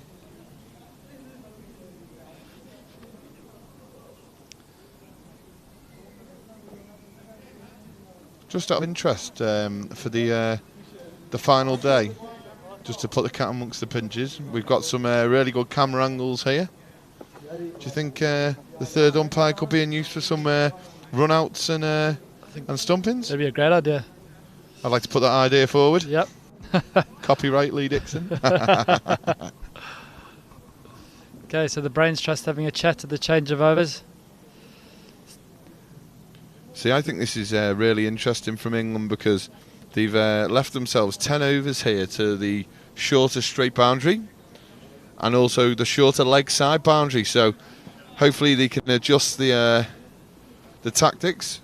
Marquee player Nick Compton is yet to bowl, so it'll be interesting to see if the skipper goes to him and whether those 12 runs from that home run, Ross, could be the difference. Could be the difference.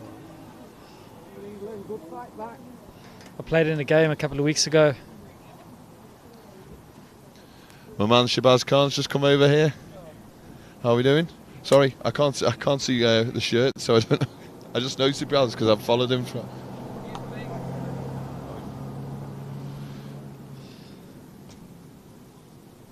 Great for Shabazz Khan. I was listening to Ali yesterday. Shabazz plays in a small village in the South Punjab. Fantastic story that. And he hadn't even seen a city until he went to Lahore as part of this last man stands tournament, and then he's all the way over in England now, and I just think it's absolutely fantastic.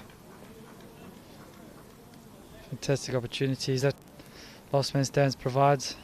And they're saying that he's going to go back and he's going to be an ambassador for Last Man Stands in that part of the country, and he's going to pass on to players that maybe haven't had the opportunity like he hadn't, that this is what they can achieve and see some of the world while playing cricket. That's really cool. It was a real heartwarming story. I really did enjoy listening to it as Franklin just gets down and paddles that down towards fine leg. Oh, fantastic effort that by looks like Nick W. Walsh, putting his body on the line for his country. Really good. Setting the standard for the team. It's a really distinctive cheer encouragement from the Kiwis. It's always the same. It's got that real, as someone from England, you can tell it's a Kiwi straight away. Oh. And that takes him to his retirement. Fantastic shot. Heaves it over the square leg boundary. It's not been Haroon Khan's day at all here. He's changed ends, but he hasn't changed his luck, I'm afraid. He's just dropped that fractionally short. Obviously slightly shorter to this side. Amazingly quick hands from Stacey. Even the height of Blake van der Linde couldn't get up there, and it's just sailed into the fence for 6. Lovely handshake there from Simon Dunning. Good sportsmanship there. Great to see. The whole pavilion standing here. Well batted, Stacey Hardman. And that'll be 52, not 46, off 30 balls. As all that hard work, he's had his helmet and his bat taken off him for the final 10 yards. He's trying to make sure that it goes back in his own bag, probably. So that's Charles Gray off the mark. The sweep down to square leg. So we're in quite a interesting position here in the game. England have 80 runs to play with here in the last 10 overs, but I think there's a real key point here that Franklin's only scored 6 of the 90 runs so far, which is a fantastic position for New Zealand to be in. Yes, I think they're going to be hoping that he stays there till the end. Calm head, wealth of experience that he could offer these amateur cricketers and get them over the line. Just had a photo sent in from my father, just on a tangent. He represents Gloucester over 50s. So textbook forward defence there. Textbook forward defensive, wearing his baggy green of Upton Cricket Club. We had Jez Lamb, the chairman, in yesterday talking about LMS cricket. And so many people getting in contact with me saying how much they're enjoying it. And, you know, we had Dave Atkin and Mark Leafley play for the England Legends. Mark played for England under 19s, I believe, many moons ago. And Dave's the captain of the over 40 side here. Both of them straight away checking the ranking after one game. I did try and explain to them that they may not be in the top 50, but as Franklin just flicks that away there down towards the fine leg area.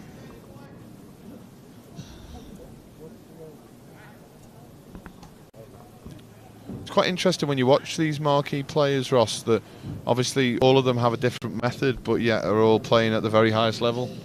So you just hear Nick Compton telling Blake to come round the wickets, changes the angle of attack.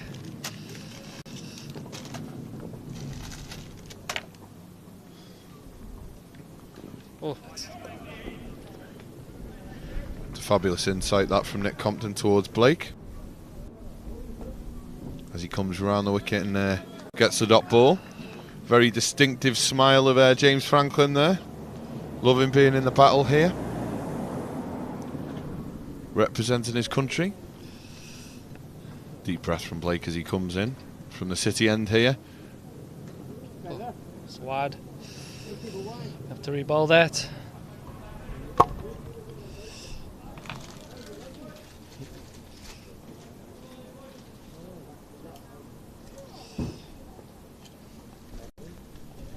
So the run rate currently is 8.33, right on target on New Zealand. Great shot there by, good running there by James Franklin and Charles Gray. Called 2 from the start. It's going to be a good finish this, I think. Does James Franklin play much cricket back in New Zealand anymore, or is he over just in the UK full time? So he doesn't play anything in New Zealand at the moment. He's currently contracted to Middlesex. And, Is that under Colpack rule? I think so, yes. And then I think he plays in all the 2020 competitions around the world when he gets a chance to. Blake van der Linden are going to be looking to finish this over well. It's a couple of dots. It's a great shot. Oh, Dave Nielsen-Scott took such a good catch earlier, but he's dropped a difficult chance. I don't know if that could be the difference here. Everyone's offering support and saying hard luck, which is good. It's a really tough catch, that. It just got to kind of an awkward height. I think he was trying to work out whether to go reverse hands or fingers pointing down.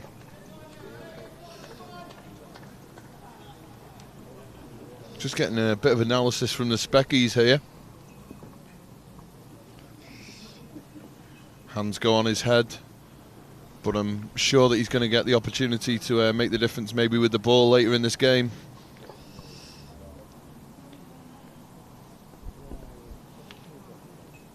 As that brings on ex-England Test batsman Nick Compton.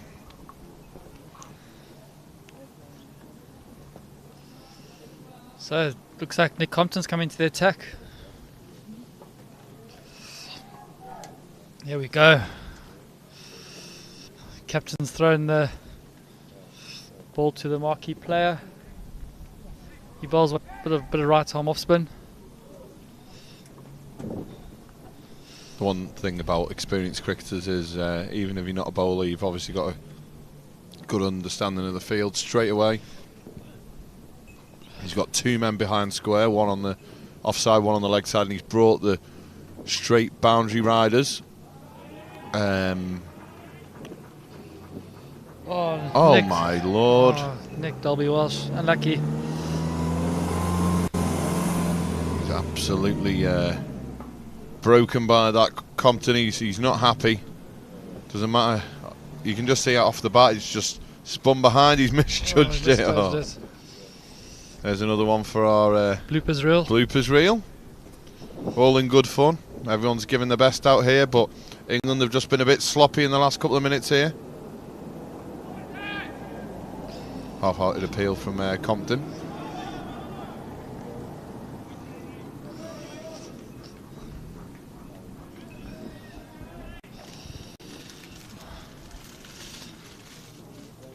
Nick Compton bowling with some good flight here, getting it up above the batsman's eye line.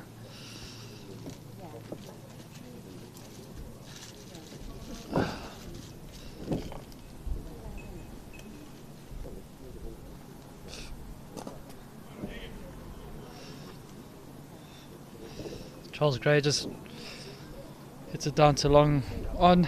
Blake van Linde gets it back to Nick Compton. Nelson. Well, it's amazing. In the space of, I'd say, 20 minutes, the experience of Franklin and this partnership with Gray just seems to be it's confusion. Seems to be taking this game. Franklin went one to the second, Charles Gray didn't, and then they both didn't know what they wanted. Nearly a run out, which would be crucial, wouldn't it? Now. Look at that.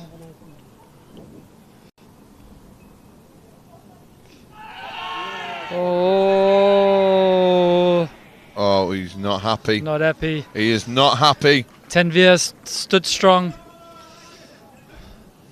Nick Compton looks 100% sure that was out. Can we see the replay, please? He's just looking towards us in the commentary box here. Oh, it's too high. It's pitched outside leg and it's going over. Great decision by the umpire. Otherwise, it was stone dead.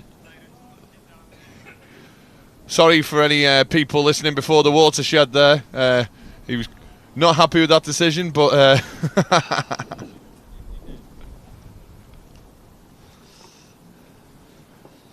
I'm pretty sure if he was given out by that sort of decision, he would not be walking towards the pavilion. He'd be going straight towards the umpire.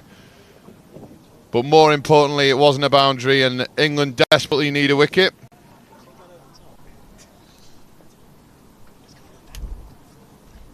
Okay, it's Nicholas Dalby Welsh into the attack, the England captain.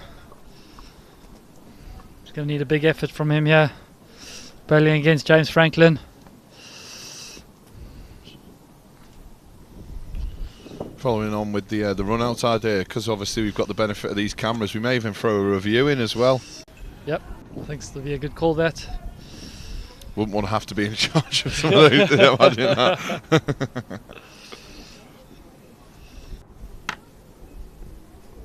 So 2 off the first ball.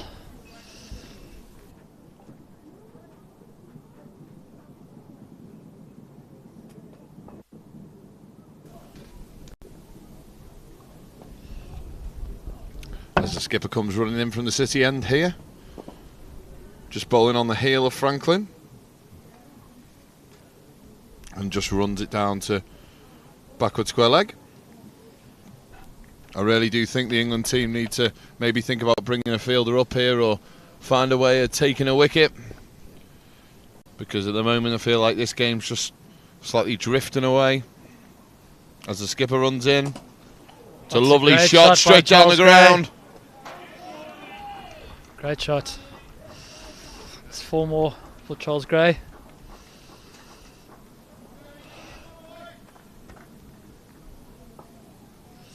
Just looking from that angle there, Charles Gray's got a beautiful setup. extremely well balanced, and he's just put his hands through. Both the fielders were very straight there, but they had no chance.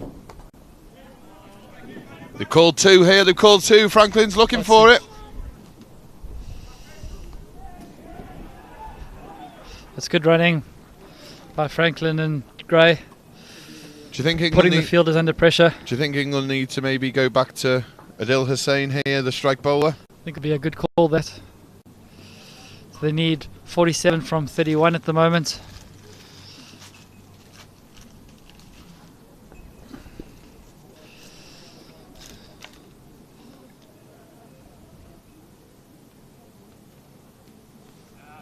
Well, Nick finished with a dot.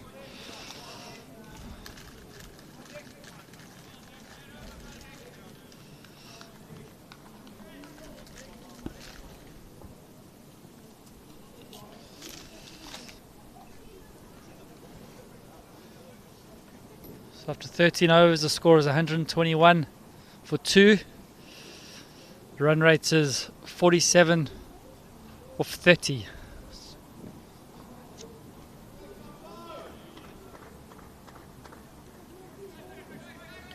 So 6 overs to go.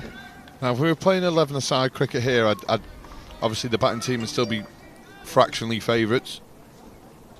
But in LMS cricket, England certainly need a couple of wickets here as Compton comes in to Franklin. It's high in the air. He's gone inside out. What a great shot that is. Great shot. Showed all his experience there, played inside out, over extra cover, as we have a close-up on a 7-year-old Renault Scenic there.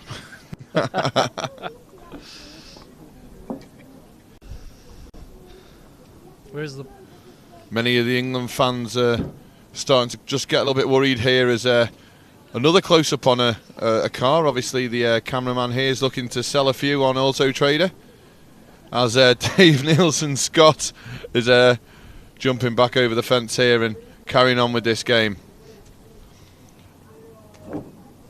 He's quite a talented bowler in his own right. Do you think that they'll maybe turn to Nielsen Scott for the wicket here?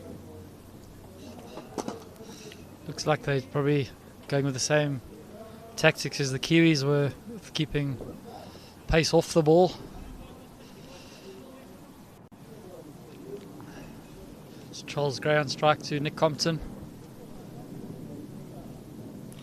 Oh, well bowled. He's done too much there, hasn't it? He's just took the pace off the ball there. Nick Compton doesn't look happy. I think it's the fact that if you beat the bat in this format, if it's not a dot ball, you're furious, aren't you? You've done all the hard work. There's singles everywhere, and just to get a dot ball's massive in a 5-ball over. Well bowled, Nick Compton. That's what we spoke about just a few moments ago. The fact that he's got that man back there for that. That's what he's looking for. That extra bit of bounce. Just trying to roll his fingers across the ball there.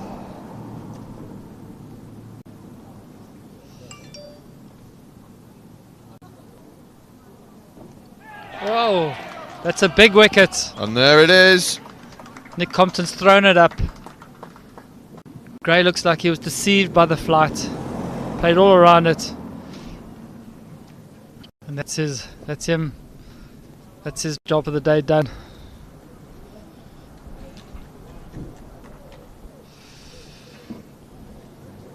Well bowled, Nick Compton.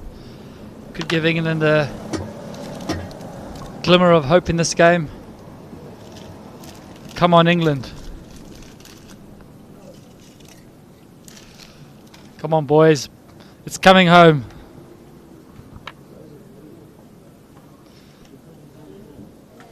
That's franchise manager Ross. So what was the Soccer World Cup or Football World Cup that's just happened? What was did you ever think it was coming home? Well, actually, we had over 2,000 people sat outside the clubhouse with the big screen on. Oh, brilliant. So it's almost like a fan zone. It was a fan zone, Yeah. and it was absolutely heaving down here. And I'll be honest with you, I was singing the song 3 or 4 times a day on the radio, and I believed, like we always do. So I thought the England team did fantastically well. He made us extremely proud, and Maybe with this wicket here, I've been saying it a couple of times, maybe Nick and his team can bring it home this time.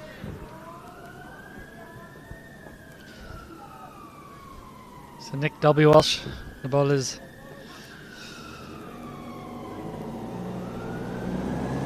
Wiley Seamers.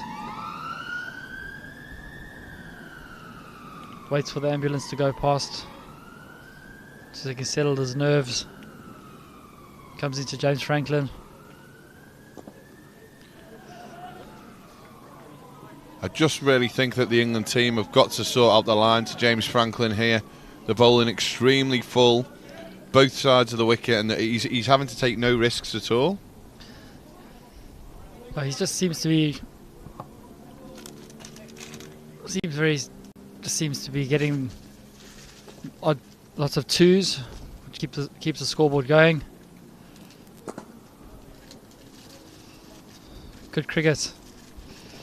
Calm head.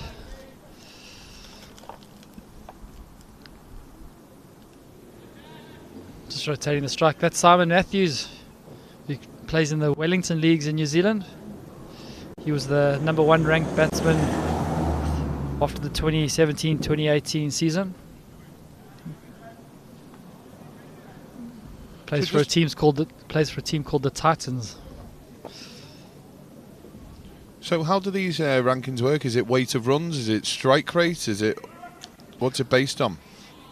Well, all the leagues are graded on strength. So you've got the strong leagues, you get more points than you do for doing well in the weak leagues. You get points for getting a 50, points for strike rate. And for the bowlers, great shot there by James Franklin. Well fielded by Nielsen Scott. Gets a long barrier out. He seems to have his own personal fan club that's emerged just down this far end, Nielsen Scott. They're clapping and cheering everything he does down this end. Has dropped short there. It's gone out towards Haroon Khan in the deep. That's one bounce, pick up and throw. The required run rate at the moment is just around 8 and over, so I think the England team either need a couple of wickets or they need a really tight over just to send that back up to 10. But at the moment I think New Zealand feel very comfortable in the position they're in. So Compton's going to bowl his third over.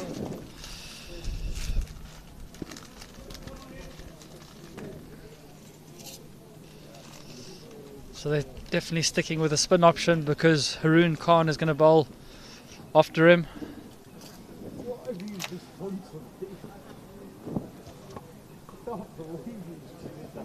This should be a tight finish, this.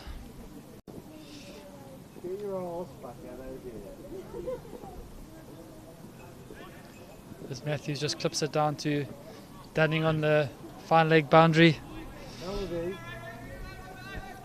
Would they not be tempted maybe just to bring 1 or 2 fielders into Matthews? He's just come in. I think that would be a good tactic, create a bit of pressure. Compton to James Franklin.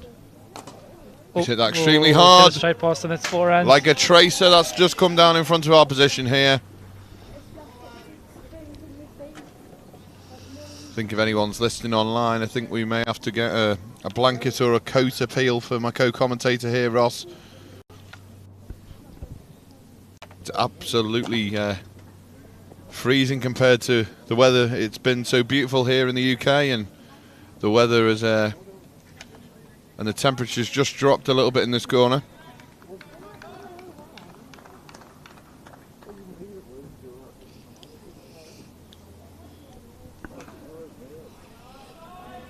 So this is the final game of the day here to finish. South Africa got past LMS Wales on the back pitch.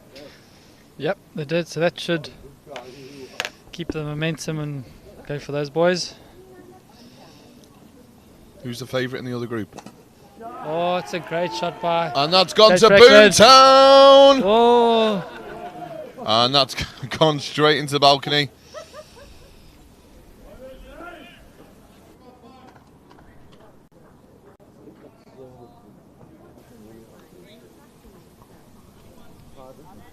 So 21 to go now. Nick Compton chucking it up. James Franklin smashing it over long off into the chairman's house, into his balcony. There it There is. it is. What a fantastic setup he has. And I was thinking, The old if I AstroTurf. ever had the chance to own a house, I'd love that setup. Well, not that he's selling it. I don't think. I think you'd have to come in with a massive offer to prize that one away from him. So Haroon Khan back into attack. The required rate is now down at 7, and the current run rate is 8. So, Stop ball. but pressure's a funny thing. Pressure does funny things to people.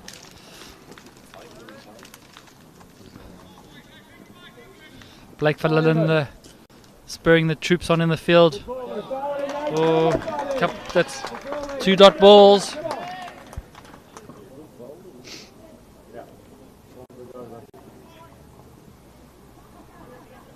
I'd definitely be looking to get another man into the ring here. 2 really good dot balls. Oh, it's 3 dot Oh balls. no.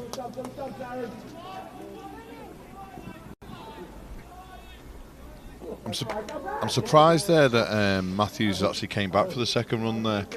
Yeah, Franklin's just started to motor here, unless Franklin's looking to maybe just move the ball around and shepherd his partner to victory here. But he's 3 off 6.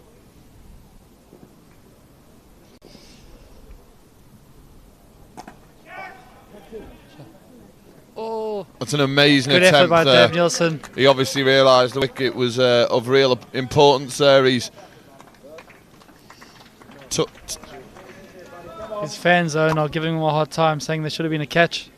I think that's pretty harsh. Haroon Khan in again. To Simon Matthews. Looks like they're going to try get 2 again. No. Knows a sensible call from Frankie. Shots over. 17 off 10 balls. Just to give our viewers a bit of insight, look, it's getting pretty dark out there, so I think the New Zealanders are going to try finish this off sooner rather than later. There's Charles Gray just having a think about his shot. The locals on the balcony watching. The neighbours having a chat over the fence.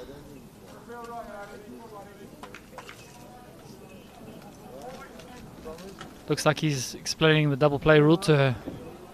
And she's not interested, she just sat down. Haroon, Adil Hussain back into the attack. The gentleman up there on the balcony then, that's actually Phil Evans. He's the manager of the under-19s Vitality Bash side here at Chester. And it's 16 off 10 balls going into the last 2 overs. And it's the Premier bowler Adil Hussain has come back on at the City end. It's full. They've just accepted the single and they've put Franklin back on strike. He's 7 off retirement here.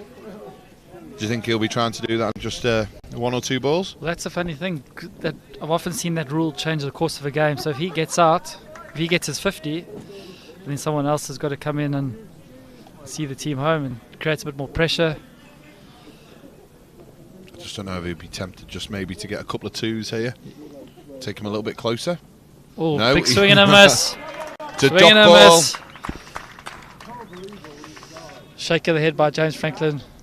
Quite a few English fans are really starting to get behind. They believe that they can maybe come back and upset the New Zealand side here. They're well ahead, but another couple more dot balls here is going to raise the pressure.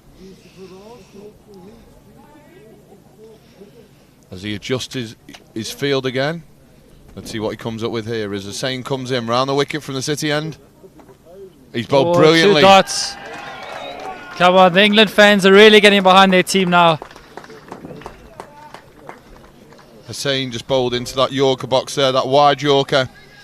15 from 8. Real high quality bowling there from Hussain. Come on, England. Classic. There he is anyway. Into Franklin. Oh, He's just worked it into the leg Goes side here. down. He's took off. He's going to look for a Two. second run here. No. He's turning back. Good, sensible call that. Good cricket this. So all of a sudden, the game is well and truly in the balance here.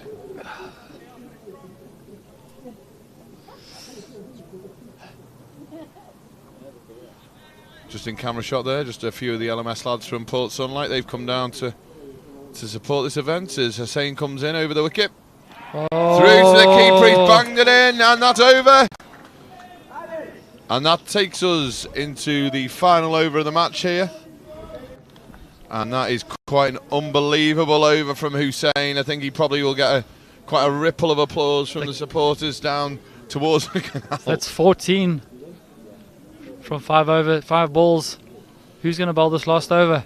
Just going back to that final ball from Hussain, we spoke about it about 10-15 minutes ago, where bowlers have tried to take the pace off. All the bowlers that have actually put something into their action and gone at full pace, there's been extra bounce in there.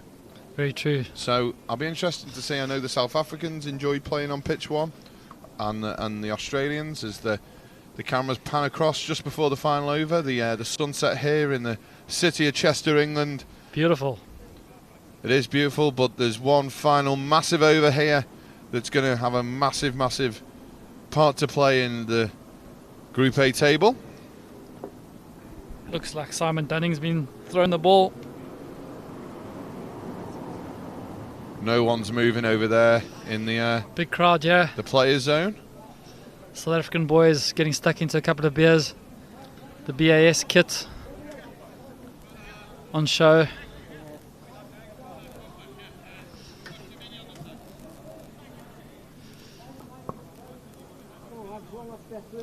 Bit of a discussion here on how they're going to set the field out. They've implemented the power play here. So for the people watching at home, they've gone for 4 on the offside, which is relatively dangerous. They're bowling against an international cricketer in James Franklin here as Dunning comes in. Got into the leg side. It's gone high. Oh, It's it's a a great catch! catch! Massive Great catch by Blake van der Linde. Fantastic catch on the square leg boundary. That is unbelievable. And we're going to see this celebration again there. Watch that There it Aeon, is. watch that Aeon celebration. Boom.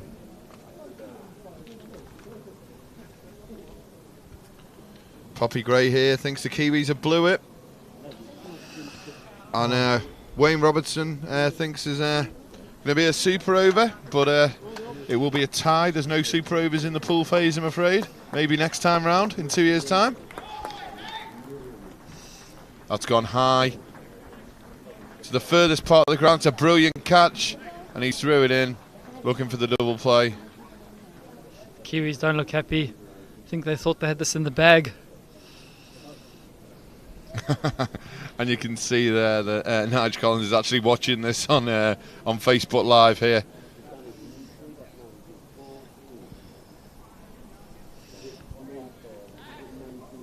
So quite a few people have Selena stayed van on der late. Linde going slicky and blakey. It's a good combination for 2 guys that are great mates.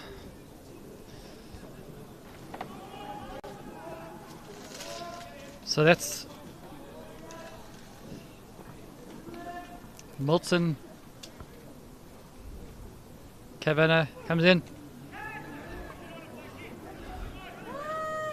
Top edges it down to 3rd man. That's 2 runs. So this is the key now. If you've not seen an LMS game before, we're just coming into that phase now where as soon as New Zealand get within 12 runs, they've got an opportunity to win the game off the final ball with a home run. And it's amazing, isn't it? That home run from Nick Dalby-Walsh could change this game from the first innings. So he's heaved it away for 4. Milton Kavanagh. So all of a sudden here, 10 off 3 balls. This has been by far up there as one of the best games so far. It's ebbed and flowed beautifully. 8 off 2. Sorry, the graphics are just fractionally behind here.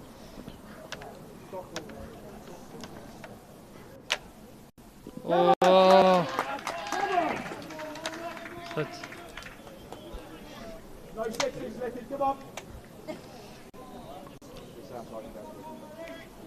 Are they allowed to change the field mid power play? Yeah, yes you can. So you can bring a man over. You can have 3-3. You can go from a 4-2 to a 3-3. Yeah. Okay, cool. Just for the viewers at home there, we're all learning together this fabulous brand of cricket. This is LMS cricket. World Series at its absolute best, and we're going into the final ball knowing that Milton Kavanagh has the chance to win the game for his country to the short boundary here at Chester Boughton Hall Cricket Club with a home run. Nothing more, nothing less here, as all the England fans stand here in anticipation. Literally 10 minutes ago this game was over, and all of a sudden now one good ball from Simon Dunning will bring home the victory. It's coming home. As he comes in. Slot. Not enough. Short. Massive roar comes up as the home nation here charge in, and they've done it. They've gone 3 from 3. What an amazing game of cricket as Nick Compton goes over to celebrate with his team. Hopefully we'll get word with him on the interview shortly, but what a fabulous game that was. No, I don't think anyone believed with 5 overs to go that the England team had a prayer. No. Just showed And look, without those 12 runs, we'd be talking a very different story here, and we'd be talking about LMS New Zealand getting their second victory of the tournament. But instead, now they've put themselves in a really tough position to qualify. They've won 1 out of the first 3 games, and they're going to have to win probably both of their last games to look at a qualifying spot. Let's hope they enjoy their rest day tomorrow and they come back Thursday and Friday and with 2 wins and get into the finals day. And there we are. We look at the group here. England and Pakistan both tied on 28 points. Pakistan just fractionally ahead on net run rate there, both with 4 bonus points, but most importantly 3 wins each. LMS India have had a fantastic day after probably a rotten couple of days. We had a great chat with KB. They've managed to go into the qualifying spots here. New Zealand have dropped out, so the net run rate of India may come into it, but New Zealand, Scotland, both of them have got to be chasing India. It's going to be one of those 3, isn't it, to make it into the final qualifying berth. I think with the UAE needing 2 massive bonus point victories. It's going to be a fantastic spectacle on Thursday and Friday, with tomorrow being a rest day for the teams. So we'll see you then. Thanks, Lee. It's been a pleasure, Ross, and I'll see you soon.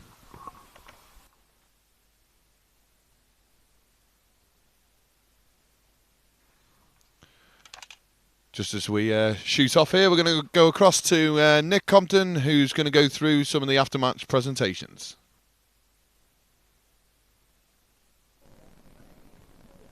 Yes, it is as dark as it may seem back on your screen at home. It's been an absolute corker here, a thriller of a game between England and New Zealand. I'm fortunate to say, standing here as an England player, we managed to get over the line, but very hard luck to New Zealand. They had it all the way. Good experience from James Franklin. Where do you think you lost it?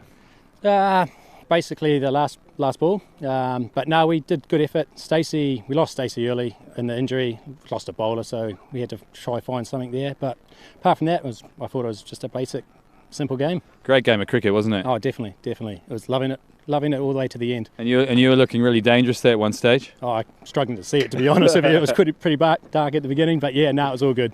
Good. No, thanks, mate. Well played, eh? And I think it's going to be a real tough contest going into the last few games. Definitely. Big game Thursday against Scotland. It's going to be a good one. Must-win game, obviously. Rest up, come back fresh, hopefully pull something out of the bag again. Well done, Nigel. Well played, mate. Well done. To my captain, how's the heart rate, mate? Is it still going there? Incredibly quickly at the moment. Yeah, I'm under a lot of pressure, so it's one hell of a win, and that's why we love LMS. It was awesome. So yeah, one of the better games of cricket. Doesn't matter what form of cricket it is, to have a thriller like that was brilliant. I think when it goes that close, and as I said, a home run in the first innings to give us an extra 12 really sort of gave us those few extra runs that we needed. And I think by the end of it was within 6 or so. So if they'd hit a 6 off the last ball, we would have game over. So fantastic. Yeah, I mean, James Franklin played really well, didn't he? He played fantastic, but again, I think when we did the power play in the last over, put a pressure on him to leg side, and he unluckily hit it right down the neck of our fielder. pulled off an absolute blinder. So. Well, you win some, you lose some. England have come out on top, but it might not be our day another day. Well done to another great day of LMS cricket. Look forward to seeing you again on Thursday.